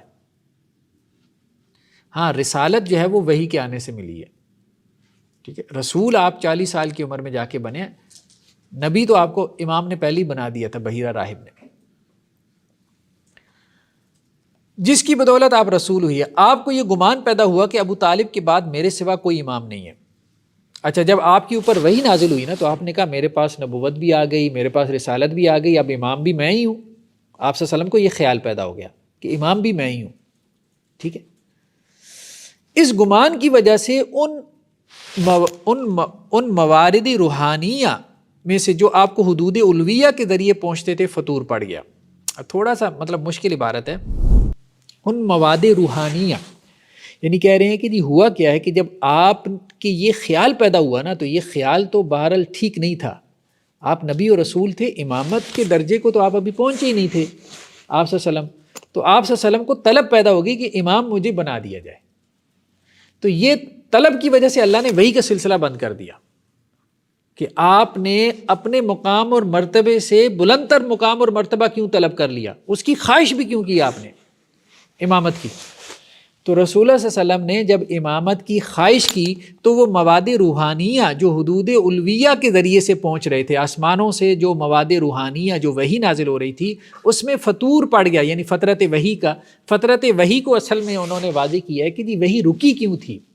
آپ کو پتہ ہے نا سیرت میں مطلب وحی آئی اور پھر اس کے بعد کچھ عرصے کے لیے بند ہو گئی. تو یہ وحی اصل میں بند ہوئی تھی رسول اللہ صلی اللہ علیہ وسلم کے ایک گناہ کے سبب سے، یہ ان کا کہنا ہے. ٹھیک ہے، اور وہ گناہ آپ صلی اللہ علیہ وسلم سے کیا ہوا تھا تو اس میں اسماعیلی یہ کہتے ہیں کہ جی آپ صلی اللہ علیہ وسلم سے یہ گناہ ہوا تھا، یہ مولانا ادریس کہتے ہیں کہ آپ نے امامت کے مرتبے کی خواہش کر لی تھی،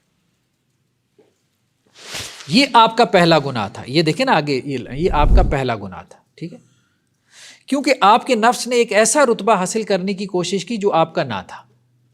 وہ تو اللہ نے علی کو دینا تھا رضی اللہ عنہ، وہ تو آپ صلی اللہ علیہ وسلم کے لیے وہ رتبہ تو تھا ہی نہیں امامت کا.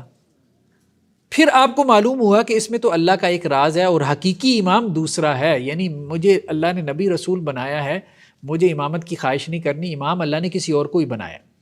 پھر آپ اس پہ واپس آ گئے تو اللہ نے آپ کو معاف کر دیا، یعنی آپ نے رجوع کر لیا نا اپنی خواہش سے، تو اللہ نے آپ کو معاف کر دیا. تو یہ ہے اصل میں لیغفر لک اللہ ما تقدم من ذنبک وما تاخر، کہ اللہ تعالیٰ آپ کے اگلے پچھلے گناہ معاف کرے. یعنی وہ جو آپ ساری زندگی امامت کی خواہشیں کرتے رہے، اس مقام اور مرتبے کی جو حضرت علی کو ملنے والا تھا، تو وہ آپ کے گناہ تھے جن پہ آپ پھر نادم اور شرمندہ ہوئے، اور پھر آپ صلی اللہ علیہ وسلم کو معاف کیا اللہ نے. اور آپ پہ یہ حقیقت واضح ہو گئی کہ آپ صرف مستودع ہیں، آپ کے پاس تو امانت ہے، امانت کی وجہ سے دھوکے میں نہ آئے. امام مستودع کو دھوکا ہو سکتا ہے نا کہ میں ہی امام ہوں، ٹھیک ہے. تو حضرت ابو طالب نے تو آپ کو صرف امین بنایا تھا، امامت تو آپ نے آگے ٹرانسفر کرنی تھی، لیکن آپ سوچنا شروع ہو گئے تھے آپ صلی اللہ علیہ وسلم کہ میں ہی امام ہوں، ٹھیک ہے. اب استغفر اللہ پڑھ لیں. یعنی آپ کے پاس امانت کے طور پہ رتبہ جو ہے وہ کیا تھا، رکھا گیا تھا. اچھا اب آگے چلیں. اس امت کے پہلے امام ابو طالب، ہاں وہ حضرت ابو طالب ہیں، امام مقیم، ٹھیک ہے. سر اگر اس میں یہ کہ نبوت جو ہے وہ امامت کی فرا وہ سمجھتے ہیں، تو اس میں تو پھر یہ کہ یعنی پھر امت کا تصور بھی ان کا مختلف ہوگا. بھی امت مسلمہ تو ایک رسالت کے تصور کے ساتھ اٹیچڈ ہے، وہ روز امت مسلمہ پھر کس کو کہتے ہیں؟ ایسے ہی ہے، ایسے ہی ہے. ان کا امت کا کانسیپٹ یہ نہیں ہے، ان کا تو امت کا کانسیپٹ سارا محمد بن اسماعیل کے گرد گھومتا ہے. محمد دو ہیں نا، محمد بن عبداللہ، ہم تو محمد بن عبداللہ مراد لیتے ہیں نا علیہ الصلاۃ والسلام، وہ محمد بن اسماعیل لیتے ہیں، ٹھیک ہے. جب وہ کہیں گے امت محمدیہ تو ان کی مراد محمد بن اسماعیل. اچھا اب وہ کہتے ہیں کہ جی اللہ کے رسول صلی اللہ علیہ وسلم کے اوپر جب یہ بات واضح ہو گئی کہ اس کا مالک تو دوسرا ہے، یعنی میں تو جو ہے وہ امین ہوں اس امامت کا جو مجھے ابو طالب سے ملی ہے، اس کا مالک تو دوسرا ہے. جب آپ صلی اللہ علیہ وسلم پہ یہ واضح ہو گئی بات تو آپ نے توبہ کی اور خدا کی طرف حدود کا وسیلہ اختیار کیا. پھر آپ کو منتظر اور قائم منتظر کی معرفت حاصل ہوئی، یعنی جس کا انتظار کیا جا رہا ہے، ٹھیک ہے، اس کی معرفت بھی آپ کو حاصل ہوئی. یعنی توبہ کی وجہ سے اللہ تعالیٰ نے پھر صرف حضرت علی کی معرفت نہیں دی اصل امام کی، امام مستقر کی، بلکہ اللہ تعالیٰ نے پھر قائم الزمان کی بھی معرفت دے دی، محمد بن اسماعیل کی بھی. پھر آپ صلی اللہ علیہ وسلم نے قائم الزمان کے حق میں جو ہے وہ حدیثیں جاری کی، ٹھیک ہے. اور آپ زمین کی طرف گرائے گئے. اچھا آپ کو پھر اللہ تعالیٰ نے مطلب سزا بھی دی، ٹھیک ہے. اور زمین کی طرف اللہ نے کیسے گرایا؟ یعنی خدیجہ کی طرف جو صاحب عصر کی حجت تھیں، یعنی آپ ان کے سپرد کیے گئے کہ وہ آپ کو تعلیم دیں. یہی آپ کا حبوط یعنی گرنا ہے، ٹھیک ہے. تو مطلب اللہ کی طرف سے پھر اس کی آپ کو ایک سزا یہ ملی کہ خدیجہ رضی اللہ عنہا وہ آپ کی معلمہ بنی کہ وہ آپ کی تربیت کرے، اور انہوں نے پھر آپ کی تعلیم اور تربیت کی اور آپ کو بتایا کہ اصل میں معاملات کس طرح سے چلنے ہیں. یہ جس قسم کی آپ صلی اللہ علیہ وسلم خواہشات کر رہے ہیں نا، تو آپ اپنی ذرا تربیت کریں. معاذ اللہ ثم معاذ اللہ، اس پہ اور کیا کہہ سکتے ہیں آپ، کہاں سے کہاں بنا دیا. سیدنا خطاب بن حسن ان کے جو وہ فرماتے ہیں کہ جی متوفہ 533 کہ رسول اللہ صلی اللہ علیہ وسلم کا پہلا گناہ یہ ہے کہ آپ نے اپنے وصی کے امر کو اس کے وقت کے قبل ظاہر کر دیا، اور پچھلا گناہ یہ ہے کہ آپ کو جب حکم دیا گیا کہ آپ اپنے وصی پہ نص کریں تو آپ نے توقف کیا، ٹھیک ہے. اب مسئلہ یہ ہے کہ سارا اعتراض جب یہ ہوتا ہے نا کہ آپ صلی اللہ علیہ وسلم نے وصی کو ظاہر کیوں نہیں کیا. وہ ایک آدھی آپ کے پاس وہ حدیث ہے من کنت مولا فہذا علی مولا، ٹھیک ہے، وہ ایک آدھی حدیث ہے، اس سے آگے پیچھے بس اشارے لے کے کچھ بیٹھے ہیں، ٹھیک ہے. اور اس حدیث کی بھی جو ہے وہ مولا کی بھی 27 معنی کوئی نکل آتے ہیں. تو آپ صلی اللہ علیہ وسلم نے تو وہ کہتے ہیں کہ یہ اصل میں آپ صلی اللہ علیہ وسلم کا گناہ تھا، یہی ہے لیغفر لک اللہ ما تقدم من ذنبک وما تأخر، جو آپ صلی اللہ علیہ وسلم کو تو بار بار بتانا چاہیے تھا اقیم الصلاۃ کی طرح نماز قائم کرو کہ بھائی علی خلیفہ ہے، علی تمہارے اوپر امام ہے، علی حجت ہے، اس کی نسل سے آگے امامت چلنی ہے، یہ آپ صلی اللہ علیہ وسلم نے ساری باتیں چھپائی ہیں. یہی تو آپ صلی اللہ علیہ وسلم کے گناہ تھے.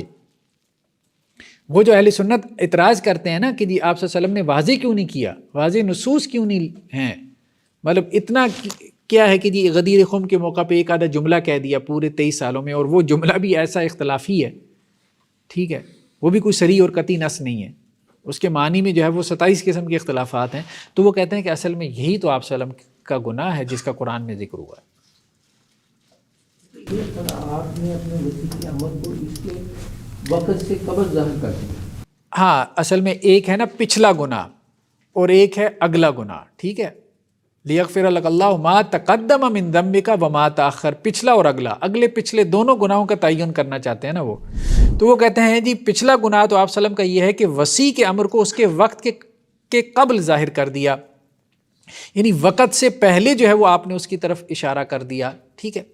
اور پچھلا گناہ یہ ہے کہ آپ کو جب حکم دیا گیا کہ بھائی اب وقت ہے اور اب اپنے وسیع پہ نص کریں، تو اس وقت آپ نے نص نہیں کی، آپ نے توقف کیا، آپ بولے نہیں. تو یہ آپ کے گناہ تھے جو اللہ نے چلے معاف کر دیے، اللہ نے معاف کر دیا. یہ ان کی بڑی مہربانی ہے، چلیں اتنا مان گئے کہ آپ صلی اللہ علیہ وسلم کے یہ گناہ ہیں. کہ وقت سے پہلے ظاہر جو کر دیا ہے، یہ کون سا موقع ہے، کیا ہے؟ دیکھیں نا، وہ ان میں سے کچھ لوگ یہ کہتے ہیں کہ غدیر خم پہ جو آپ صلی اللہ علیہ وسلم نے اعلان کیا نا، یہ وقت سے پہلے کیا ہے، یہ وقت نہیں تھا غدیر خم پہ اعلان کرنے کا، ٹھیک ہے. ہاں کس وقت جو ہے وہ وقت تھا تو وہ اس کا تعین پھر مختلف لوگوں کے یہاں مختلف ہے. ایک یہ ہے کہ حجت الوداع کے موقع پہ ہو جاتا ہے یا کسی اور موقع پہ ہو جاتا ہے، ٹھیک ہے. تو وہ اس وقت پہ جو ہے، یا آپ صلی اللہ علیہ وسلم کی وفات کے وقت ہو جاتا، تو اس وقت جب وہ آیا نا کہ مطلب روایتوں میں آتا ہے کاغذ پینسل لے کے آؤ، ٹھیک ہے، حدیث کرتاس کا جو موقع ہے، ٹھیک. تو کاغذ پینسل لے کے آؤ. تو اب وہ کاغذ پینسل جب نہیں لائی گئی تو معاملہ یہ ہوا کہ رفع دفع ہو گیا، آپ صلی اللہ علیہ وسلم نے کہا بھائی چلے جاؤ. تو وہ کہتے ہیں وہ جو توقف کیا ہے نا، توقف کیا، تو ایک تو غدیر خم کے موقع پہ مطلب وقت سے پہلے بات کر دی، اور ایک یہ ہے کہ جب وہ وقت تھا بات کرنے کا، وہ حدیث کرتاس کا، جب آپ صلی اللہ علیہ وسلم دنیا سے جا رہے تھے. کیونکہ ان کے یہاں یہ بھی ہے نا کہ امام جب دنیا سے جا رہا ہوتا ہے تو تب وہ نص کرتا ہے، ٹھیک ہے. تو نبی کو بھی دنیا سے جاتے ہوئے نص کر کے جانا چاہیے تھا، امت کو ایسے چھوڑ کے نہیں جانا چاہیے تھا، ٹھیک ہے. تو آخر وہ حدیث تو ذہن میں ہے نا وہ ساری، ہاں مطلب وہ تو روایت ہمارے ہاں بھی ہے نا کہ آپ صلی اللہ علیہ وسلم نے کہا تھا کہ کاغذ قلم لے آؤ میں تمہیں لکھواتا ہوں. پھر جب شور ہوا تو آپ صلی اللہ علیہ وسلم نے کہا کہ سارے اٹھ کے چلے جاؤ، پھر آپ صلی اللہ علیہ وسلم نے کچھ بھی نہیں لکھوایا. تو وہ اس کو کہہ رہے ہیں کہ وہ توقف کیا آپ صلی اللہ علیہ وسلم نے، لیکن اللہ نے اس کو معاف کر دیا، ٹھیک ہے. تو یہ آپ کا پچھلا گناہ تھا، کیونکہ سورت تو پہلے نازل ہو چکی تھی نا، یہ گناہ تو آپ نے بعد میں کرنا تھا نا. تو لیکن اللہ کے تو علم میں تھا یہ گناہ، تو وہ اس طرح سے بنا رہے ہیں. اچھا اب اس پہ یہ تبصرہ کرتے ہوئے کہتے ہیں جی دیکھیں بات یہ ہے کہ ہمارے ہاں یہ جو وصایت اور امامت کا رستہ اس قدر مشکل اور پیچیدہ ہے کہ معاذ اللہ حضرت بھی ایسے لگتا ہے کہ گمراہ ہو گئے. مطلب اس کا نتیجہ تو یہی ہے جیسے آپ کے خیالات اور نظریات ہیں ہمارے بڑوں کے، کہ اللہ کے رسول صلی اللہ علیہ وسلم بھی معاذ اللہ گمراہ ہو گئے امامت کے حوالے سے. یعنی آپ ایک تو وقت سے پہلے جو ہے وہ امامت پہ نص کر رہے ہیں، اور جب جس وقت نص کرنے کی ضرورت تھی اس وقت آپ خاموش ہو ہی جا رہے ہیں. یا پھر یہ ہے کہ امام حضرت علی نے بننا تھا تو آپ اس کی خواہش لیے بیٹھے ہیں. تو اس کا مطلب یہ ہے کہ رسول اللہ صلی اللہ علیہ وسلم پہ بھی امامت واضح نہیں تھی. تو یار ایسی امامت جو کہ نبی اور رسول پہ بھی واضح نہیں ہے، آپ امتی سے مطالبہ کر رہے ہیں کہ وہ اس پہ ایمان لے کے آئے. یعنی آپ کی نصوص کا خلاصہ یہ ہے کہ خود نبی اور رسول پہ بھی جو ہے وہ امامت کا معاملہ واضح نہیں ہے، مشتبہ ہو گیا. تو ایک عام آدمی کو کیسے سمجھ میں آئے گی امامت؟ ٹھیک ہے. تو آپ صلی اللہ علیہ وسلم کی سمجھ میں نہیں آیا کہ آپ کس طرف جائیں. یعنی وقت سے پہلے نص کر بیٹھے، وقت پہ جو ہے وہ نص ہی نہیں کی، امامت کی خواہش کر بیٹھے. حالانکہ آپ دعوت کے قواعد و ضوابط سے پوری طرح سے آگاہ تھے، ساری زندگی آپ نے رسالت کا فریضہ سر انجام دیا، امامت کے بارے میں آپ کا نالج بالکل آپ کے ائمہ کہتے ہیں کہ جی صفر ہے. ٹھیک ہے.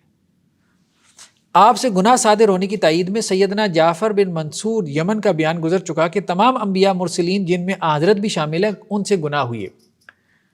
ٹھیک ہے. تمام انبیاء اور مرسلین سے یہ کہتے ہیں گناہ ہوئے، بخلاف وسیع اور ائمہ کے جن سے کوئی گناہ، یعنی امام سے اور وسیع سے گناہ نہیں ہوتا، نبیوں سے ہوتے.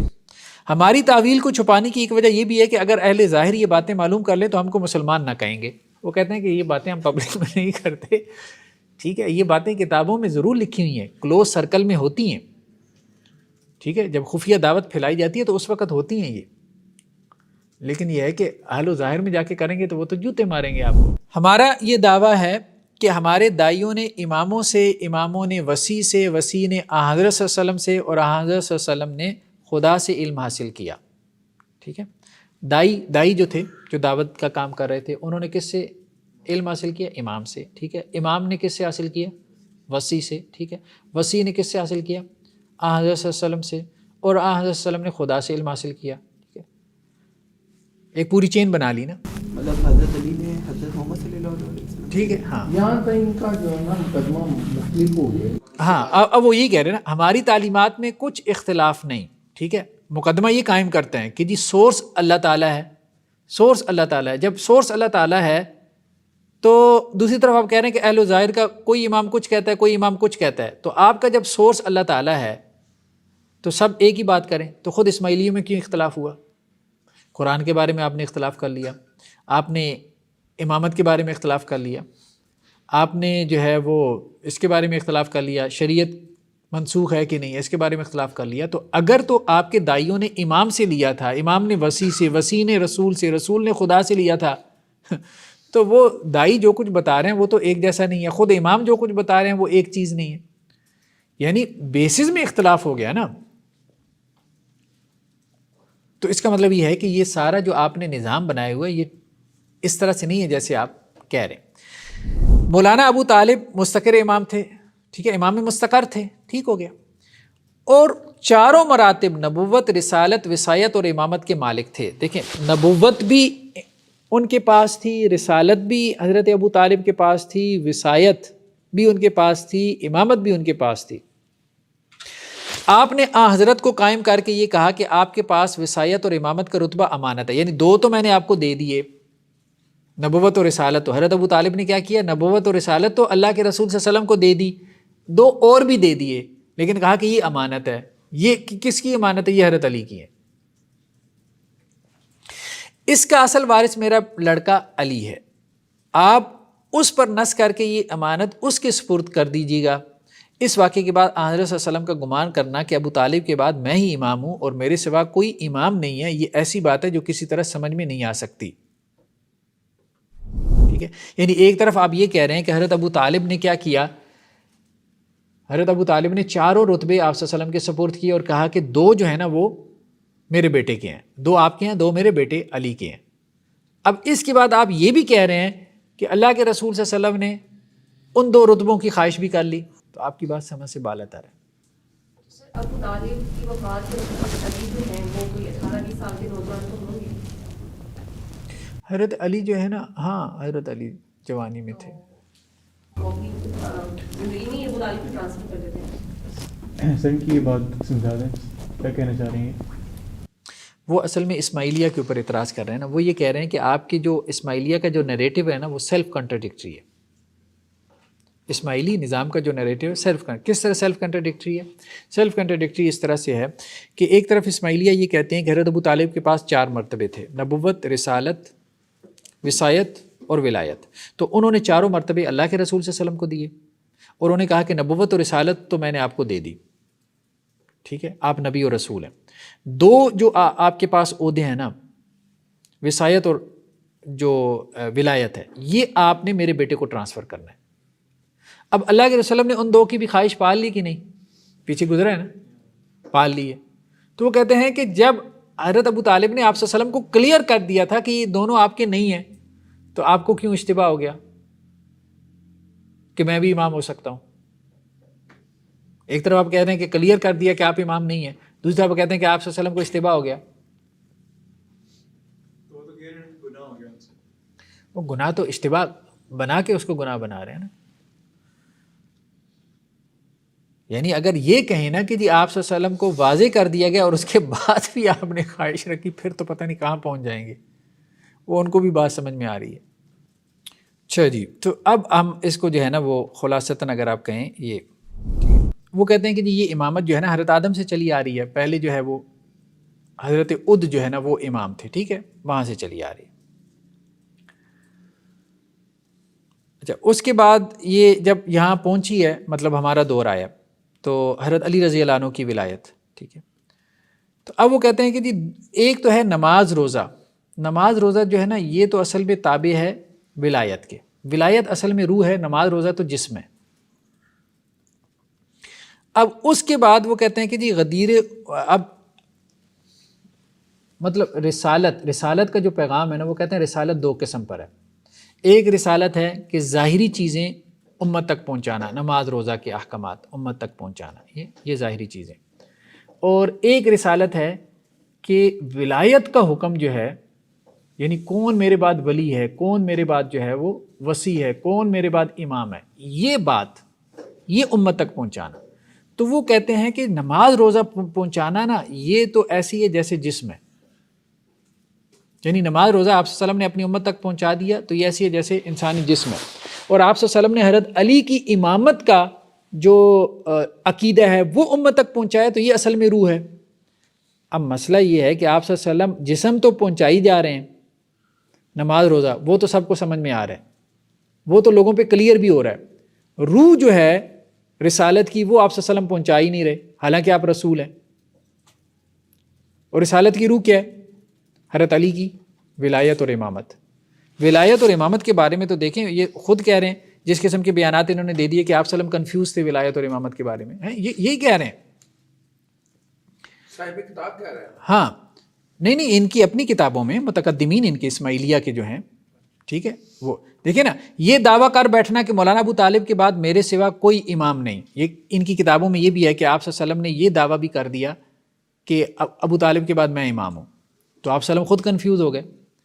کبھی وسیع کے امر کو قبل اس وقت ظاہر کر دینا، کبھی کوئی کہتا ہے کہ جی آپ صلی اللہ علیہ وسلم نے وقت سے پہلے حضرت علی کی امامت ظاہر کر دی، کبھی اللہ تعالیٰ کے حکم پہنچنے کے بعد بھی وسیع پہ نص کرنے سے توقف کرنا، کبھی کوئی کہتا ہے کہ جی آپ اللہ کا حکم آ گیا تھا کہ آپ متعین کر جائیں، اپوائنٹ کر دیں حضرت علی کو، تو حدیث کرتاس کی جب نزع کا عالم ہوا تو آپ صلی اللہ علیہ وسلم نے جو ہے وہ کاغذ پینسل منگوا کے پھر واپس کروا دیا، حضرت علی کو اپوائنٹ ہی نہیں کیا، ٹھیک ہے۔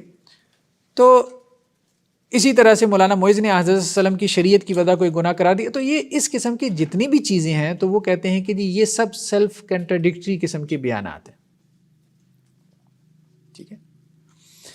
اب یہاں پہ دیکھیں سیدنا جعفر بن منصور یمن کہتے ہیں کہ تمام انبیاء کی حد تنزیل ہے، ان کی شریعتوں میں اختلاف اور شبہ پایا جاتا ہے، ان سے گناہ صادر ہوئے، انہوں نے ایسے مراتب طلب کیے جن کے وہ مستحق نہ تھے، وہ سب غیر معصوم تھے۔ بالکل کلیئر کٹ بیان ہے کہ نبی جو ہے اس سے گناہ بھی ہوتا ہے، نبی جو ہے وہ غیر معصوم ہوتا ہے، نبی جو ہے وہ ایسے مقام اور مرتبے کی خواہش رکھتا ہے جس کا وہ مستحق نہ ہو، اور نبی آپس میں اختلاف بھی کرتے ہیں، جیسے آپ کہتے ہیں مولوی سارے اختلاف کرتے ہیں، مطلب یہ ڈی گریڈ کرنے کا ایک انداز ہے انبیاء کو،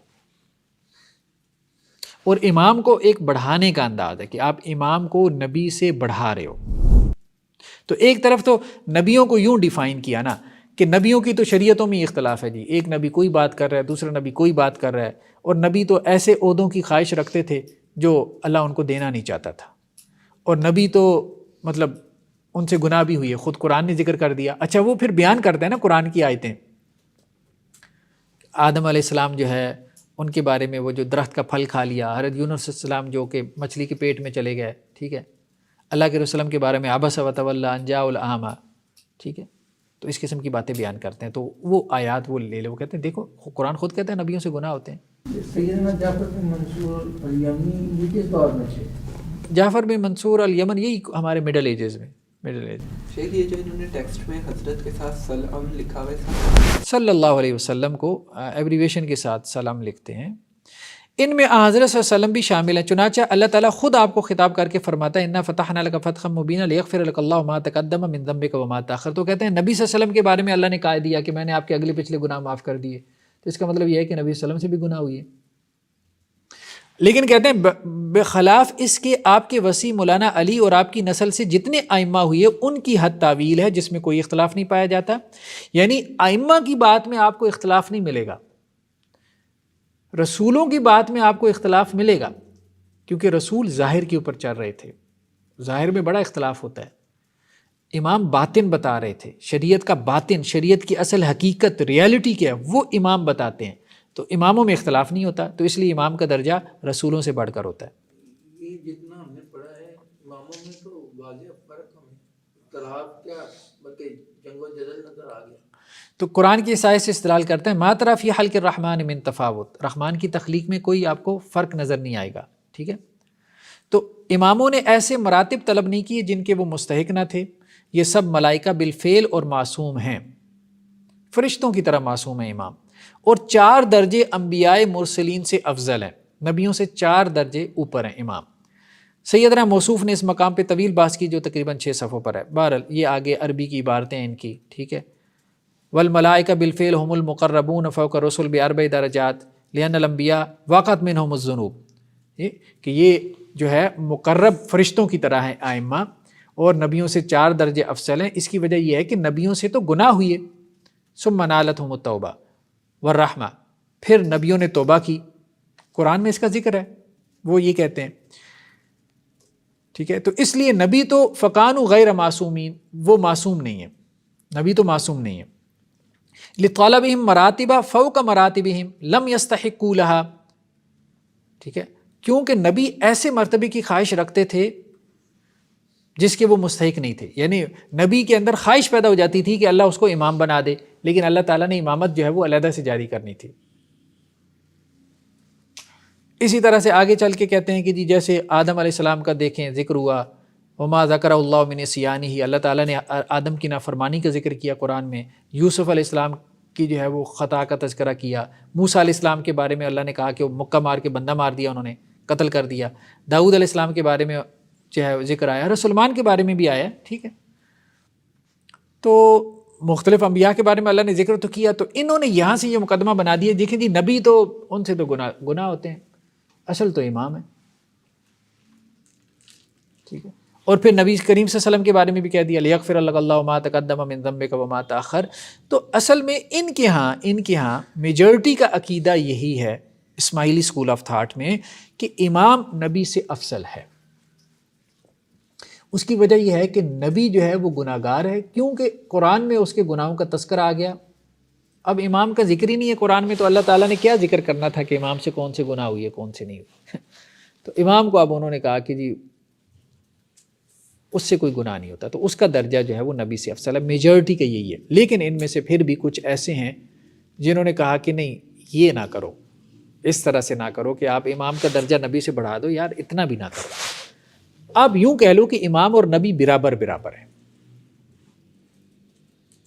تو ایک ان کے ہاں نیریٹو یہ پیدا ہوا کہ 8ویں دائی مطلق سیدنا حسین بن علی کہتے ہیں کہ حضرت صلی اللہ علیہ وسلم اور مولانا علی دونوں کا مرتبہ اور درجہ ایک ہی ہے، ایک کو دوسرے پر کوئی فضیلت نہیں، بلکہ دونوں مساوی ہیں۔ جس نے یہ اعتقاد رکھا کہ ایک دوسرے سے افضل ہے، اس نے اس میں غلو کیا، یعنی ایک میں اس نے غلو کیا اور دوسرے میں اس نے تقصیر کی، یعنی نہ تو حضرت علی کا مقام بڑھاؤ، نہ اللہ کے رسول صلی اللہ علیہ وسلم کا مقام حضرت علی سے بڑھاؤ، بلکہ کہو دونوں برابر ہیں۔ جس نے حضرت علی کا مقام بڑھا دیا تو وہ بھی غالی ہے، جس نے اللہ کے رسول صلی اللہ علیہ وسلم کا مقام حضرت علی سے بڑھا دیا تو وہ بھی غلو کر رہا ہے، ایگزیجریشن کر رہا ہے۔ یہ ان نہیں حضرت حسین یہ حضرت علی کے بیٹے نہیں ہیں، یہ ان کے اپنے پورا ان کے دعوت کا نظام ہوتا تھا نا، ہم نے کہا تھا دائی، وہ پوری ایک ہرائرکی ہم نے لاسٹ لیکچر میں دیکھی تھی نا کہ امام کے نیچے باب الابواب، اور پھر اس کے بعد، ٹھیک ہے، یہ اس کی بات ہو رہی ہے، وہ جو ان کے دائی مطلق ہیں، جس کا اعتقاد اس کے خلاف ہو اس پہ خدا کی لعنت ہو، ٹھیک ہے۔ دونوں میں مساوات بھی اتنی تھی کہ بقول سیدنا ادریس مولانا علی حضرت کی زندگی تک آپ کے ساتھ رسالت میں بھی شریک رہے اور آپ درجہ نبوت پر بھی فائز تھے، ٹھیک ہے۔ آپ صلی اللہ علیہ وسلم کی زندگی میں حضرت علی رسول اور نبی دونوں تھے، ہاں جب آپ صلی اللہ علیہ وسلم فوت ہو گئے تو اب حضرت علی صرف امام ہے، رسول اور نبی نہیں ہے، اب وصی اور امام ہے۔ یہ کہاں سے دلیل لاتے ہیں؟ اس حدیث سے، علی منی بمنزلۃ ہارون من موسیٰ الا انہ لا نبی بعدی۔ اب بات سمجھ رہے ہیں؟ مطلب یہ آپ پوچھ رہے تھے نا کہ تعویل کیسے کرتے ہیں، تعویل کیسے کہتے ہیں؟ علی منی بمنزلت ہارون من موسیٰ، اللہ کے رسول نے فرمایا تھا کہ علی کا میرے ساتھ ویسا ہی رشتہ ہے جیسے ہارون کا موسیٰ سے. تو ہارون تو نبی تھے، تو یہاں سے بنا لیا کہ جی اصل میں علی بھی نبی تھے. ہارون نبوت میں شریک تھے نا، موسیٰ کی نبوت میں شریک تھے نا. اللہ تعالیٰ نے مطلب قرآن میں یہی کہا ہے نا کہ حضرت موسیٰ علیہ السلام نے کہا تھا کہ یا اللہ میرے لیے کوئی میرے گھرانے میں سے میرا مددگار پیدا کر. وجعل لی وزیرا من اہلی ہارون اخی اشدد بہ ازری. تو اللہ تعالیٰ نے کہا کہ چلیں ہارون کو میں نے آپ کو دیا، موسیٰ علیہ السلام کو کہا. ٹھیک ہے، تو ہارون تو موسیٰ علیہ السلام کی نبوت میں شریک تھے.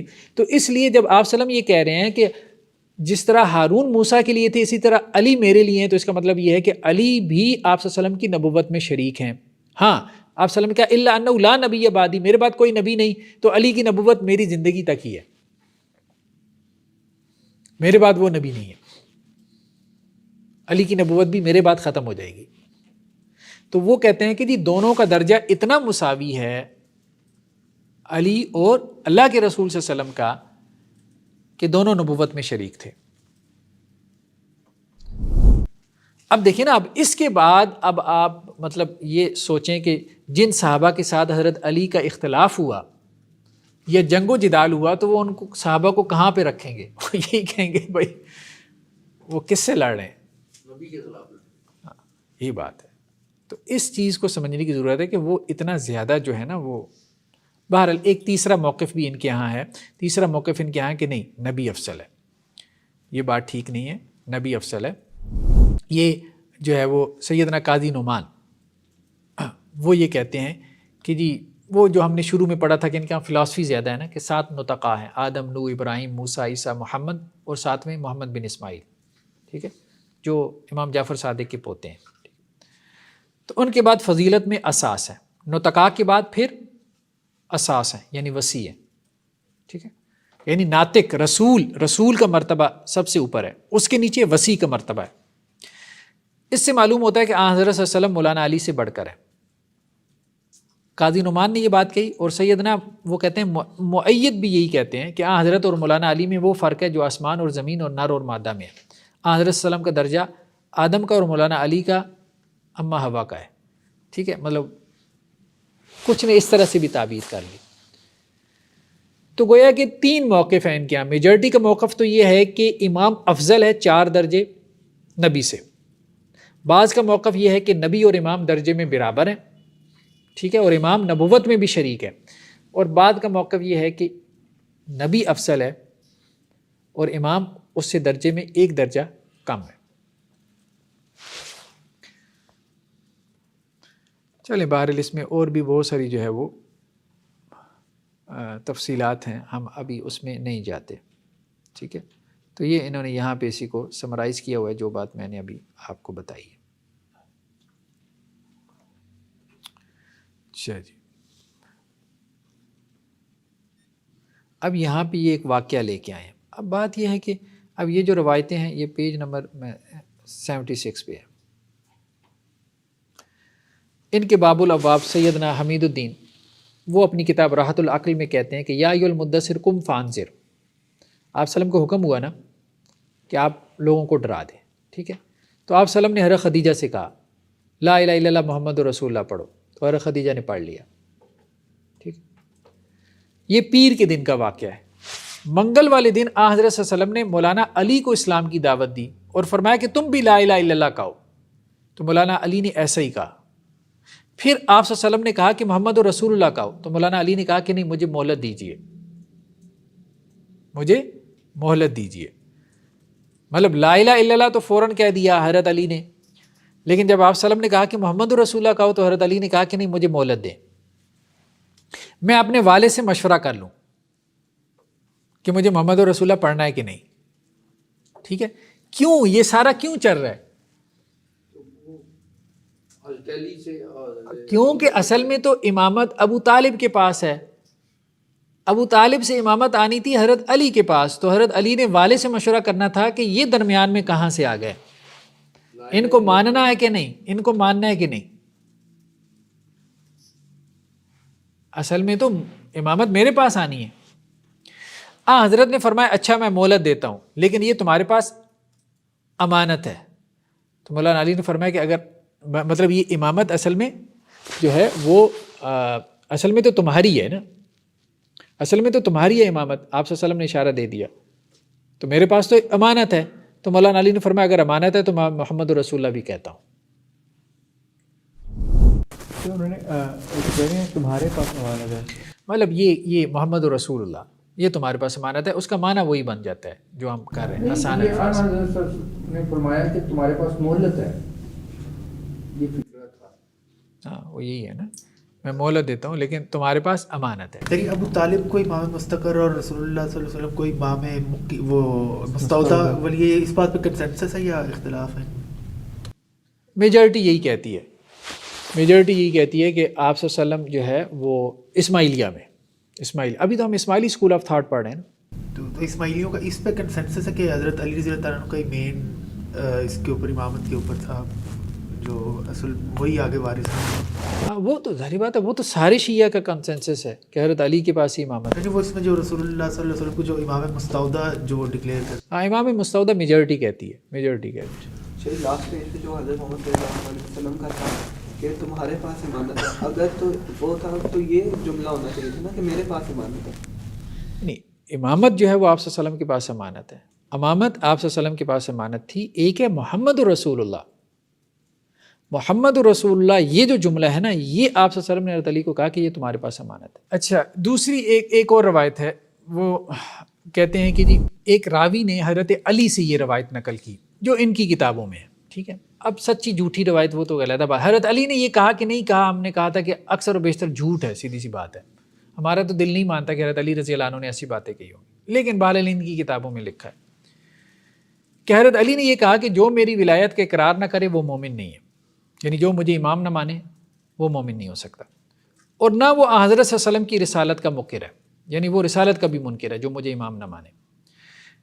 بے شک حضرت سلمان نے اللہ تعالیٰ سے ایک ایسا ملک مانگا، بادشاہت مانگی جو کسی کو آپ کے بعد سزاوار نہ ہوئی. یعنی حضرت سلمان علیہ السلام نے دعا کی تھی نا کہ یا اللہ مجھے ایسی سلطنت دے جو میرے بعد کسی کو نہ ملے. اللہ تعالیٰ نے آپ کی دعا قبول کر لی، ٹھیک ہو گیا. اللہ تعالیٰ نے حضرت سلمان علیہ السلام کی دعا قبول کر لی. آپ اس سلطنت کے اوپر مغرور ہو گئے، میری جیسی سلطنت اب کسی کی بھی نہیں ہے، آپ غرور میں آ گئے. حضرت سلمان علیہ السلام، آپ پر میری ولایت پیش کی گئی. اللہ نے پھر کہا کہ جی علی کو امام مانو. کس کو کہا؟ حضرت سلمان علیہ السلام کو. مطلب دیکھیے کوئی مبالغے کی بھی حد ہوتی ہے.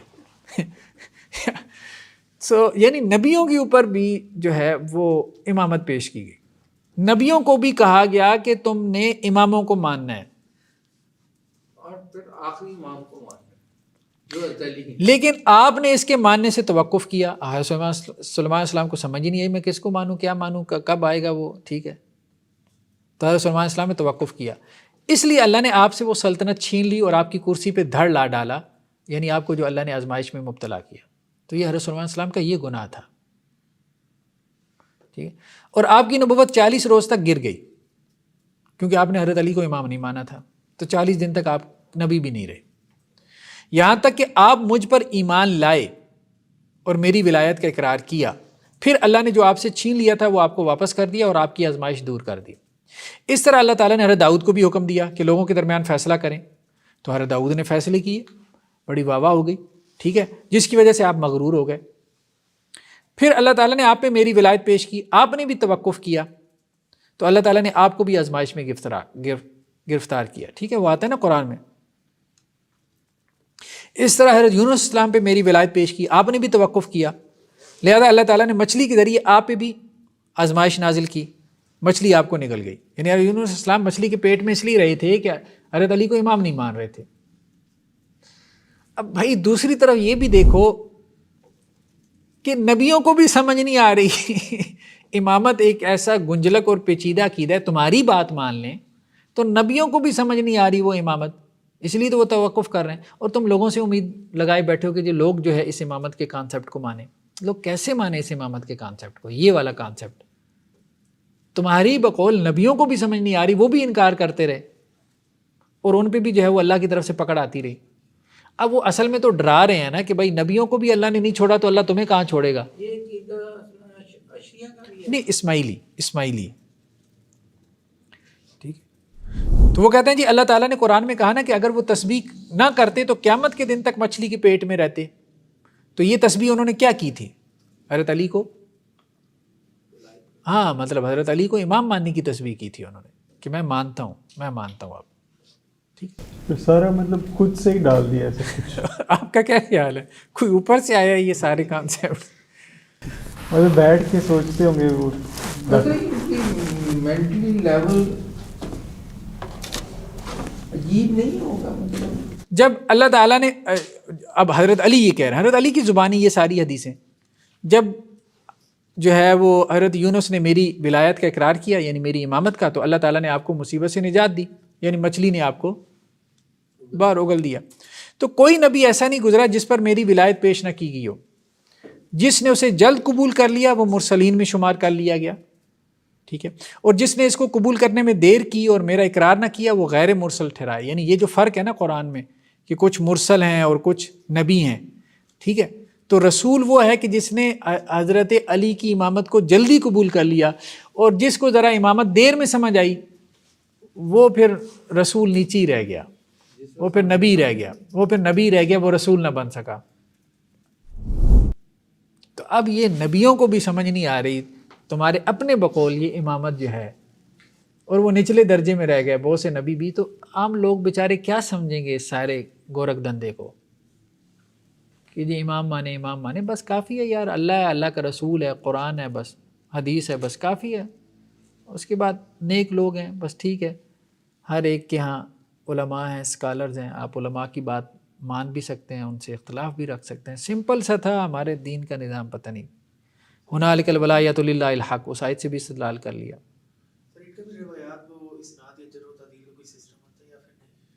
ہوتا ہے، وہ ہم نے پچھلی دفعہ ڈسکس کیا تھا. ان کے یہاں ہے، ان کے یہاں ہم نے کہا تھا کہ دو ہیں نا، ایک اخباری ہیں، اخباری تو ہیں جو کہتے ہیں جی ساری روایتیں ٹھیک ہیں. ہاں دو اپروچز ہیں. ایک وہ ہیں اصولی ہیں جو کہتے ہیں کہ نہیں جر و تعدیل ہے، کچھ روایتوں کا وہ انکار کرتے ہیں. اب دیکھیں قرآن سے استدلال کیسے کرتے ہیں. ٹھیک ہے، ہماری جب وہ ہوتی ہے نا، مطلب یہ کوئی ویڈیو وغیرہ ہماری چڑھتی ہے تو نیچے ہمارے شیعہ کمیونٹی سے لوگ کمنٹ بھی کرتے ہیں. وہ کہتے ہیں حافظ صاحب آپ کو یہ دلیلیں قرآن سے نظر نہیں آتی امامت کے حق میں، یہ دلیلیں نہیں نظر آتی. ٹھیک ہے، جب قرآن میں ایک دلیل آ گئی تو آپ لوگ کیوں نہیں مانتے؟ آپ لوگ قرآن کو نہیں مانتے. تو اب ہم یہ دیکھتے ہیں کہ ان کے دلائل کیا ہوتے ہیں، کس طرح سے وہ امامت ثابت کرتے ہیں، کس طرح سے وہ اپنے کانسیپٹ کو ثابت کرتے ہیں.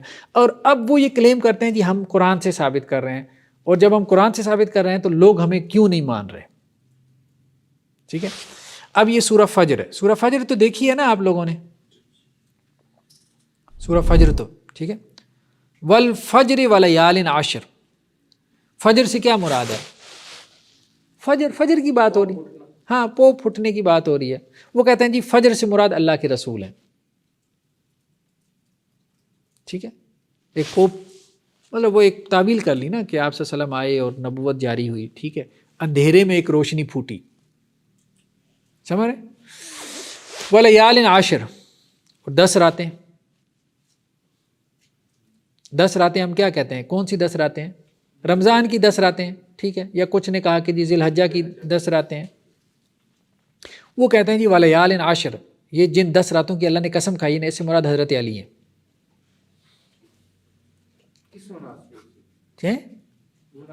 وہ مناسبت کوئی آپ کو سمجھ آنا ضروری تو نہیں ہے نا. ٹھیک، والشفع والوتر، اور جفت کی قسم، جفت. ٹھیک ہے، مناسبت نکال سکتے ہیں آپ، تھوڑی سی عقل لگا کے نکال سکتے ہیں. ٹھیک ہے، والشفع، اور جفت کی قسم، والشفع والوتر، اور طاق کی قسم. تو وہ کہتے ہیں جفت سے مراد تو حضرت حسن ہے، مطلب حضرت علی اکیلے تھے پھر 2 امام ہو گئے. والوتر، اور حضرت حسین، آپ کہہ سکتے ہیں حسین جیسے کوئی تھے ہی نہیں، منفرد تھے، یکتا تھے، چلیں اس لیے ان کو وتر کہہ دیا. واللیل، اور رات کی قسم، کہتے ہیں رات سے مراد فاطمہ ہے. ٹھیک ہے، مطلب اب آپ قرآن کی آیت سے کچھ بھی مراد لے لیں. ٹھیک ہے، آگے کیا آتا ہے؟ میں 1 منٹ آگے اس کو نا ہم نکال لیتے ہیں اپنا سورہ فجر کو ہم نکال لیتے ہیں، ذرا دیکھ لیتے ہیں اس سے. الم تر کیف فعل ربک بعاد، ٹھیک ہے. کیا آپ نے غور کیا کہ آپ کے رب نے قوم عاد کے ساتھ کیا کیا؟ قوم عاد سب کو پتہ ہے قوم عاد کون تھی. ٹھیک ہے. تو اب آپ ان کو دیکھیں کہ یہ کیا ترجمہ کر رہے ہیں قوم عاد کا. ٹھیک ہے. کہتے ہیں جی اللہ نے عاد کے ساتھ کیا کیا، تو عاد سے مراد کون ہے؟ ظالم اول. ٹھیک ہے. ظالم اول نام نہیں لکھتے، خلیفہ اول مراد لیتے ہیں، حضرت ابوبکر رضی اللہ عنہ کو. تو کہتے ہیں قوم عاد یہ جو جس کا تذکرہ ہے نا کہ اللہ کا اس کے اوپر عذاب نازل ہوا، تو وہ عاد سے مراد ابو بکر ہے معاذ اللہ. تو یہ سر ہر آیت کے شروع میں واو کیوں کٹا ہوا ہے قسم میں والفجر؟ نہیں وہ پوری آیت تو نہیں لکھی انہوں نے، یہ قرآن تو ہے نہیں نا، یہ تو انہوں نے ویسے ہی. یہ دیکھیں نا سیدنا جعفر بن منصور الیمن، ان کی کتاب ہے کتاب الکشف، یہ اسماعیلیہ کے بڑے مولانا ہے. ان کا کافی باب الابواب ہے نا، یہ پیچھے تذکرہ گزرا نہیں، ان کے باب الابواب ہیں. وہ جن کی کتاب ہم پڑھ رہے ہیں یہ صرف تبصرہ کر رہے ہیں یا بس دکھا رہے ہیں یہ عقیدہ ہے ان کا؟ یہ دکھا رہے ہیں، یہ صرف دکھا رہے ہیں نا، یہ دکھا رہے ہیں کہ قرآن کی آیات کے کیا معنی ہیں. یہ جعفر بن منصور الیمن نے اپنی کتاب الکشف میں پیج نمبر 77 میں سورہ فجر کی کیا معنی بیان کیے. ٹھیک ہے. یعنی تعویل، اس کو وہ تعویل کہتے ہیں نا. وہ کہتے ہیں کہ اصل میں قرآن کے یہ معنی تھے جو ان لوگوں کو پتہ ہی نہیں ہے، وہ تو سینہ بسینہ نقل ہوئی ہیں اماموں کے ذریعے سے ہم تک پہنچے ہیں. یہ لوگ تو ظاہری تفسیر کرتے پھر رہے ہیں، ان کو کیا پتہ قرآن کے کیا معنی ہے. وہ معنی اصل میں اوپر سے اللہ کی طرف سے نازل ہوتے تھے امام کے اوپر. اس کو وہ کہتے تھے قرآن کی باطنی تعویل. وہ کہتے تھے اصل میں یہ ریالٹی ہے، یہ اصل میں ریئل میننگ ہے. یہ جو ظاہری معنی لیے پھرتے نا قوم عاد سے پچھلی قوم تھی، وہ نہیں تھی بھائی، ابو بکر مراد تھے. اسی حالت کی طرف اود کر گیا. ارم ذات العماد. ٹھیک ہے. آگے آیت کیا ہے؟ آگے آیت کیا ہے؟ ایک منٹ. اس کے ارم ذات العماد، قوم عاد کو کہا گیا نا. ٹھیک ہے کہ ارم ذات العماد ستونوں والی تھی. ٹھیک ہے. پلرز تھے اس کے. ٹھیک ہے. بڑی بڑی عمارتیں انہوں نے کھڑی کی تھی نا قوم عاد نے، اس کی طرف اشارہ ہے. ٹھیک ہے. التی لم یخلق مثلها فی البلاد، کہ ان جیسے شہروں میں پیدا ہی نہیں ہوئے. ٹھیک ہے. تو یہ پھر آگے اس کی جو ہے وہ تعویل کر رہے ہیں. اچھا جی. عاد ارم سے مراد وہ شخص ہے جس نے مولانا علی پہ تعدی کی، جس نے مولانا علی کے ساتھ زیادتی کی. یعنی ولایت اور خلافت اور امامت حضرت علی کا حق تھا، تو اس نے جو ہے وہ امامت اور خلافت حضرت علی سے چھین لی اور خود خلیفہ بن بیٹھا. تو یہ اصل میں وہ تھا ارم ذات العماد. حضرت ابوبکر کو کہہ رہے ہیں، اور کس کو کہہ رہے ہیں؟ وثمود الذین جابوا السحر بالواد، اور قوم سمود یہ ظالم ثانی ہے، یعنی خلیفہ ثانی. ٹھیک ہے. قوم سمود سے مراد یہ ہے الذین جابوا السحر بالواد، جنہوں نے وادی میں بڑی بڑی چٹانوں کو تراشا تھا. تو وہ کہتے تھے کہ یہ حضرت عمر جو ہے نا بڑی بڑی دلیلیں لے کے آتے تھے حضرت علی کی ولایت اور جو وصایت تھی اس کو ختم کرنے کے لیے. تو اللہ نے اس کی طرف اشارہ کیا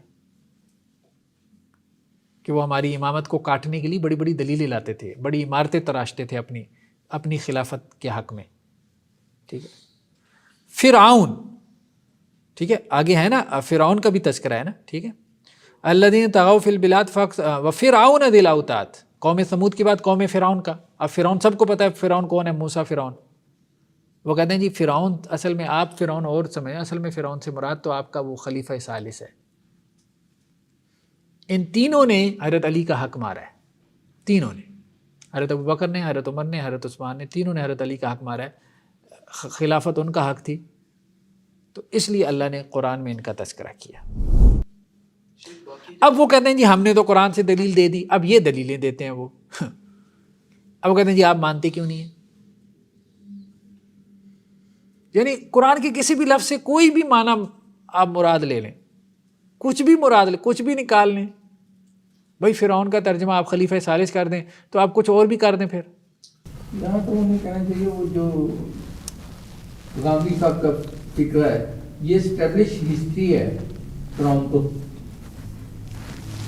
سر ایک سوال ہے سر یہ جو صاحب کتاب جن کی ہم ریسرچ پڑھ رہے ہیں یہ اصلاح کے لیے ہمیں بتا رہے ہیں؟ یہ اصلاح کے لیے بتا رہے ہیں. یہ اصلاح کی بتا رہا. وہ کہہ رہے ہیں کہ یہ ایکسیپٹیڈ نہیں ہے, مطلب کوئی بھی لاجیکل آدمی اس کو ایکسیپٹ نہیں کر سکتا, اس قسم کی تفسیر کو کوئی بھی لاجیکل آدمی ایکسیپٹ نہیں کر سکتا.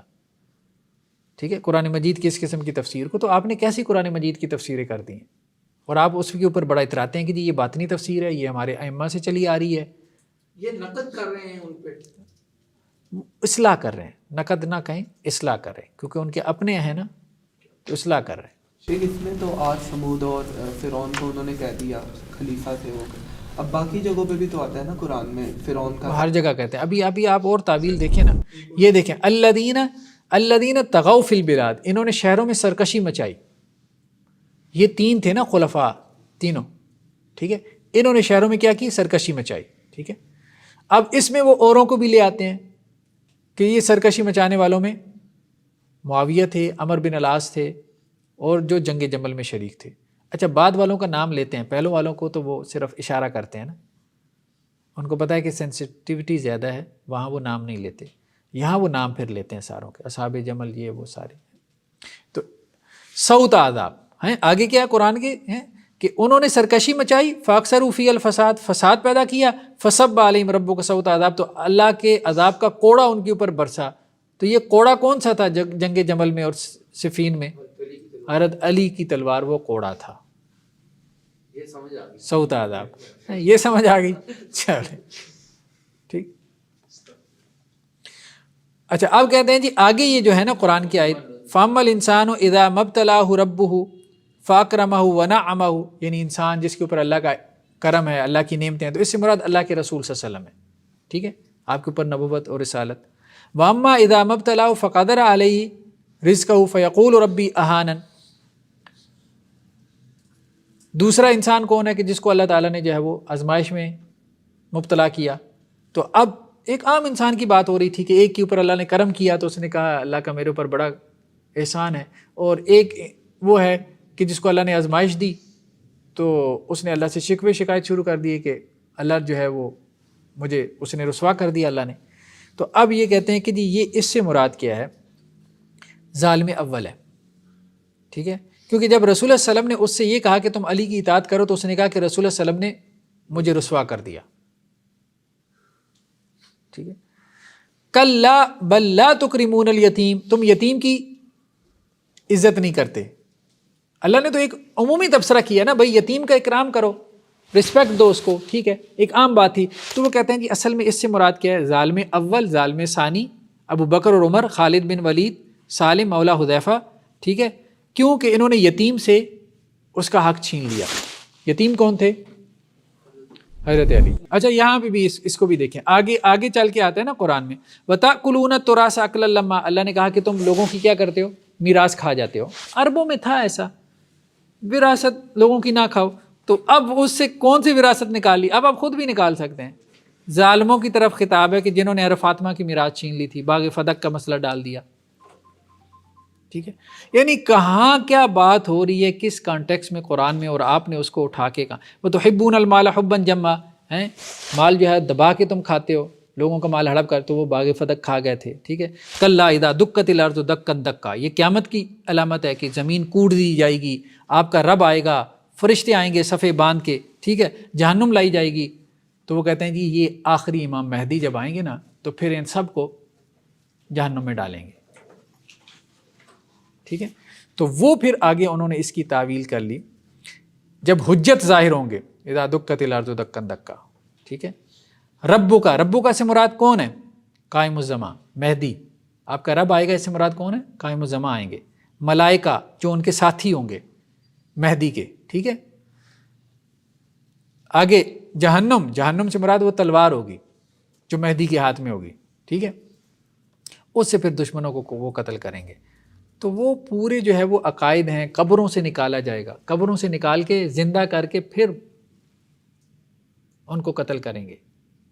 بس سمجھ رہے, یہاں تک بھی باتیں ابھی اب کتابوں میں حوالے آئیں گے. معاذ اللہ, یہاں تک بھی لکھا ہے کہ ام المومنین حضرت عائشہ رضی اللہ عنہا کو قبر سے باہر نکالیں گے, مہدی آئیں گے, اور ان کو قبر سے باہر نکال کے کوڑے ماریں گے کہ تم نے فلاں باتیں کیوں کی تھیں ہمارے امام کے بارے میں. مطلب اتنا معاملہ سیدھا نہیں ہے امامت کا. یہ جو کہتے ہیں نا کہ جی آپ امامت کو کیوں نہیں مانتے, آپ اماموں کو کیوں نہیں مانتے, بھائی بات سیدھی سی ہے کہ امام کو آپ کیا منوانا چاہ رہے ہیں. امام کو آپ کہہ رہے ہیں کہ جی 1150 سال سے امام غائب ہے, ٹھیک ہے, اور امام نے آنا ہے, اور امام نے آ کے آپ کی گردنیں بھی اڑانی ہیں اور آپ کے ساتھ یہ بھی کرنا ہے وہ بھی کرنا ہے, تو ہم کیسے مانیں گے یہ سارا کچھ؟ تو یہ تو سارا وائلنس ہے جو آپ کے امام نے آ کے پھیلانا ہے. مطلب امام مہدی کے حوالے سے جب ہم دیکھیں گے تو یقین مانیں وہ تو کہتے ہیں جی سب سے پہلے تو یہ جتنے ناسبی ہیں نا, ناسبی سے مراد وہ باقاعدہ نام لیتے ہیں ناسبی. ناسبی سے مراد وہی ہوتا ہے کہ جو ان کے امام کو نہیں مان رہا. ہاں, سب سے پہلے تو تلوار ان کی گردن پہ ہوگی نا, ٹھیک ہے. تو نہیں, وہ ایک کانسیپٹ عجیب سا بنا لیا. اب وہ اللاجیکل سا ہے, اور جس طرح سے اس کا ایک پورا نظام استدلال قائم کیا ہے نا قرآن سے, تو وہ بھی بندہ اس سے کوئی متاثر نہیں ہو سکتا کہ اب آپ یہ قرآن کی آیتیں اور اس کی یہ تفسیر کرنے کے بعد اب آپ کہیں کہ جی اب ہم نے آپ کو قرآن سے دلیل دے دی اور آپ اس کو مان لیں. نہیں, اللاجیکل کانسیپٹ ہے. ہاں, اگر آپ یہ بات کہتے ہو کہ جی جیسے اہل سنت کے علماء ہیں تو ہمارے بھی یہ علماء ہیں, آپ کو ان علماء کے اوپر اعتماد ہے تو ہمیں اپنے ان اماموں پہ یا علماء پہ اعتماد ہے, تو اس حد تک بات ٹھیک ہے. تو بات وہی ہے کہ اگر وہ صلحاء ہیں, اتقیاء ہیں, ٹھیک ہے, اس حد تک بات ماننے میں کوئی حرج نہیں کہ اللہ کے نیک بندے تھے, ولی اللہ تھے, لیکن کبھی آپ ان کا درجہ نبیوں سے بڑھا دیتے ہیں. کبھی آپ یہ کہتے ہیں کہ جی انہوں نے جو قرآن کی تفسیر کی ہے نبی بھی اس کو نہیں پہنچ پائے, ٹھیک ہے. کبھی آپ یہ کہتے ہیں جی نبیوں سے تو گناہ ہوتے رہے, ان سے تو گناہ بھی نہیں ہوئے. کبھی آپ یہ کہتے ہیں نبی تو آپس میں لڑتے مرتے رہے, شریعتوں میں اختلاف کرتے رہے, اصل تو امام تھے جنہیں دین کی سوجھ بوجھ تھی, کہ جنہوں نے جو دین بتایا اس میں کوئی اختلاف ہی نہیں تھا. تو اس قسم کی جب باتیں کرتے ہیں تو وہ باتیں سمجھ سے بالاتر ہیں, وہ مانی نہیں جا سکتی. ہاں, لیکن یہ ہے کہ اس میں اگلے کو اچھے انداز میں سمجھانا چاہیے. بات وہی ہے کہ فتوے وغیرہ نہ لگائیں. ہمارے بھی میں نے دیکھا ہے کہ نیچے لوگ جو ہے نا وہ کمنٹس میں جیسے وہ بہت سے لوگ پرووک بھی کرتے ہیں نا, لگاؤ فتویٰ مطلب کہیں ان کو کوئی, بھائی ہم کیوں کہیں, ہمارا کام ہے اصلاح کرنا. آپ لوگوں کو بتائیں بھائی یہ غلط ہے, یہ بات ٹھیک نہیں ہے, آپ اس سے نکل آؤ اس سارے چکر سے, ٹھیک ہے. تو مصلح یا ریفارمر کا کام فتویٰ لگانا نہیں ہوتا. باقی یہ بات ہے کہ اب ان میں سے ہم دیکھیں گے کہ ان میں سے بعض لوگ ہیں جو فتوے لگاتے ہیں اور یہ کہتے ہیں جو ہماری امامت کے کانسیپٹ کو نہیں مانتا تو وہ دائرہ اسلام سے خارج ہے, مطلب ان کے مطابق وہ مسلمان نہیں ہے. ٹھیک ہے, وہ لگاتے رہیں, اللہ تعالیٰ ان کو ہدایت دے, یہی کہا جا سکتا ہے. سر یہ جو ساری قرآن کی تعویل پیش کی ہے وہ کہتے ہیں کہ یہ باب الابواب ہے, تو بس یہ مانتے ہی ہیں, مطلب اس کو چیلنج بھی نہیں کرتے وہ خود ان کے لوگ. ہاں, چیلنج نہیں کر سکتے. باب الابواب سے اختلاف کرنا جو ہے وہ ایسے ہی ہے جیسے امام سے اختلاف کرنا, کیونکہ باب الابواب امام کو ریپرزینٹ کر رہا ہوتا ہے, اسی لیے اس کو پھر کوئی دلیل کی ضرورت نہیں, وہ جو کہے گا وہ دلیل کی ضرورت نہیں. وہ پہلے آپ نے ایک بلیف سسٹم بنایا نا کہ بھائی اس نے جو کہنا ہے بس وہ اللہ کی طرف سے, اب آپ نے سوچنا بھی نہیں ہے. کریٹیکل تھنکنگ تو انہوں نے سب سے پہلے ختم کی نا, اسلام کہتا ہے نہیں ہے. کریٹیکل تھنکنگ ہوگی, سیدھی سی بات ہے, کوئی بھی بات کرے گا, آپ کا استاذ, ٹیچر, امام جو بھی کرے گا, آپ اس کو ویلیڈیٹ کریں گے, آپ اس کے اوپر سوال اٹھائیں گے, ٹھیک ہے. تو یہ سب سے پہلے جو سوال کا دروازہ بند کیا جاتا ہے, سب سے پہلے یہ لوگ کیا کرتے ہیں, بھائی دماغ بند کر لو. بھائی دماغ بند کر لو تو پھر اس کے بعد کیا ہے, اس کے بعد پھر جس طرح مرضی تم لوگوں کو ڈال دو, دماغ نہیں بند کروانا. تو کریٹیکل تھنکنگ بہت ضروری ہے. ہم یہی تو کہہ رہے ہیں کہ ہر سیکٹس میں کچھ ایسے لوگ پیدا ہوں جو اپنے سیکٹس کو کریٹیکلی ایویلیویٹ کریں اور اس میں ریفارمز لے کے آئیں. یہ وقت کی ضرورت ہے. کریٹیکل تھنکنگ نہیں ہوگی, کریٹیکلی ہم چیزوں کو ایویلیویٹ نہیں کریں گے تو پھر لگا بندہ ہے, بس چل رہا ہے, بس ہر کوئی اپنے اس کے اوپر لگا ہوا ہے. سر یہ جو پورا ان کا یہ کانسیپٹس ہیں امامت کے حوالے سے, یہ سارا کچھ ان کی مطلب فاؤنڈیشن یہ کیا دیتے ہیں, وہ ایپسٹیمولوجیکل فاؤنڈیشن ان کی کیا ہے اس میں, کہ امامت کے پورے کانسیپٹ کو اسٹیبلش کیسے کرتے ہیں کہ وہی اصل ہے, اس سے ہی کائنات قائم ہے یا دنیا قائم ہے. ہم نے اس پہ علیحدہ سے نا کچھ ایپیسوڈ کرنا ہے کہ امامت کے جو دلائل ہیں وہ کیا ہیں, ٹھیک ہے, اس پہ ہم علیحدہ سے جو ہے وہ کریں گے. ویسے یہ ابھی ہم نے اسی لیکچر میں ہاں کچھ دلائل تو ہم نے دیکھ بھی لیے نا. ایک تو قرآن سے بھی استدلال کرتے ہیں, وہ کہتے ہیں قرآن کی ایک تعویل ہے, ایک قرآن کا ظاہر ہے, ایک اس کا باطن ہے. اصل تعویل یا اس کا ظاہر اور باطن تو سب کہیں نا, یہ تو قرآن کو محفوظ مانتے ہی نہیں. یہ ابھی آیا ہے اس ہاں میں، میجورٹی ہے. تو پھر وہ قرآن کی تعویل کس طرح کر سکتے ہیں جب وہ اسے سمجھتے ہی نہیں ہاں ہے کہ یہ ایسے ہی ہے. وہ کہتے ہیں کہ جی حجاج بن یوسف کا نسخہ ہے تمہارے پاس، تو اس کی تعویل کیوں کریں؟ لیکن جو ان میں سے بات سمجھتے ہیں وہ تو کرے گا نا، جو محفوظ سمجھتا ہے. سارے ایک جیسے نہیں ہیں. بہرحال ہمیں بھی سب کو ایک لاٹھی سے نہیں آنکنا چاہیے، ٹھیک ہے. ہاں سب شیعہ سیکس میں سب کے بلیف سیم نہیں ہیں، ان میں سے بہت سے معتدل بھی ہیں، ماڈریٹ بھی ہیں، ان کو اپریشیٹ کرنا چاہیے. شیعہ بورڈ ہے وہ کس کا ہے؟ اسماعیلیوں کا ہے یا نہیں ہمارے ہاں تو اثنا عشری زیادہ ہے نا، 12 جنہیں کہتے ہیں، 12 اماموں کو ماننے والے. ہمارے یہاں پاکستان میں وہ، ایران میں بھی وہی ہیں، ٹھیک ہے. ان کا مرکز پاکستان میں، ان کا بورڈ مرکز کہاں ہے؟ وہ ہاں غالباً لاہور میں ہی ہے، لاہور. سر یہ جس طرح اتنی ڈیٹیل ہم نے پڑھی ہے، میرا نہیں خیال کہ شیعہ میجورٹی کو پتہ نہیں یہ بات صحیح کہہ رہے ہیں کہ شیعہ میجورٹی کو ان تفاصیل کا علم پتہ نہیں ہوتا ہے کہ نہیں ہوتا. یہ جو ہمارے لیکچر جا رہے ہیں نا، مجھے اب ایران سے، عراق سے، مطلب کربلا میں، قم میں ان کے بڑے بڑے مراکز ہیں، تو وہ لوگ سویلائزڈ ہیں. مطلب میں اپریشیٹ کرتا ہوں ان کے لب و لہجے کو. وہ جب کوئی میسیج کرتے ہیں حافظ صاحب، مطلب سلام بڑے احترام سے کرتے ہیں، ٹھیک ہے. اور ماشاءاللہ ہم آپ کے لیکچر سے بہت لرن کر رہے ہیں، بہت ہم سیکھ رہے ہیں، ٹھیک ہے. اور وہ خود مطلب ایسی جگہوں پہ بیٹھے ہوئی ہیں، اچھے اچھے اداروں سے پڑھے ہوئے. ان میں سے کچھ ایسے ہیں جو کہتے ہیں آپ ہمارے ساتھ لائیو آئیں، آپ ہمارے ساتھ ڈیبیٹ کریں. کچھ ایسے ہیں جو کہتے ہیں کہ جی ہم آپ کے لیکچرز کے اوپر رسپانسو ویڈیوز بنائیں گے. لیکن ہم آپ کو اس لحاظ سے اپریشیٹ کرتے ہیں کہ آپ ان چکروں میں نہیں پڑے، فتوے اور گالم گلوچ اور یہ، مطلب آپ کو شیعہ نوجوان سن رہا ہے، اور ہمیں یہ یقین ہو گیا کہ یہ وہ ویڈیو ہے جو سب سے زیادہ شیعہ ایجوکیٹڈ نوجوان دیکھے گا. اور اس لیے ہم اس کو رسپانس کرنا چاہتے ہیں، کیونکہ یہ جو لب و لہجہ ہے، اس لب و لہجے کے ساتھ کبھی گفتگو ہی نہیں ہوئی. تو اس لیے ہماری زیادہ آڈینس جو ہے نا، یہ زیادہ سنی نہیں اس کو سن رہے، زیادہ اس کو اہل تشیع سن رہے ہیں. اس کی وجہ یہ ہے کہ وہ بھی یہ بات، ان میں سے بھی ایک بڑا سیگمنٹ ہے جو یہ سمجھتا ہے کہ فلاز ہیں، ان فلاز کو کس طرح سے فل کرنا چاہیے. انہوں نے اس کے اوپر بھی کچھ نہ کچھ کام انہوں نے بھی کیا ہوا ہے، چیزوں کو تھیورائز انہوں نے بھی کیا ہوا ہے. تو ایسا نہیں ہے کہ ہم کوئی مطلب ہماری یہ کوئی اسسمنٹ ہے اور ان کو اس کا احساس نہیں ہے. ہم آگے جتنا آگے جائیں گے نا تو یہ چیزیں اور زیادہ کھلیں گی کہ اس قسم کی بہت سی ایسی چیزیں ہیں. سب سے بڑا تو یہی ہے کہ خود آپ میں اتفاق نہیں ہے امامت کے اوپر. ایسے ایسے کانسیپٹس ہیں. اب اثنا عشریہ سے آپ پوچھیں گے ان کانسیپٹس کے بارے میں، وہ تو کہے گا بھائی یہ تو سارے کفریہ ہم بھی اس کو نہیں مانتے، لیکن اسماعیلی اس کو مان کے بیٹھے ہوئے. چلیں جی، سبحانک اللہم و بحمدک نشہد ان لا الہ الا انت نستغفرک و نتوب الیک.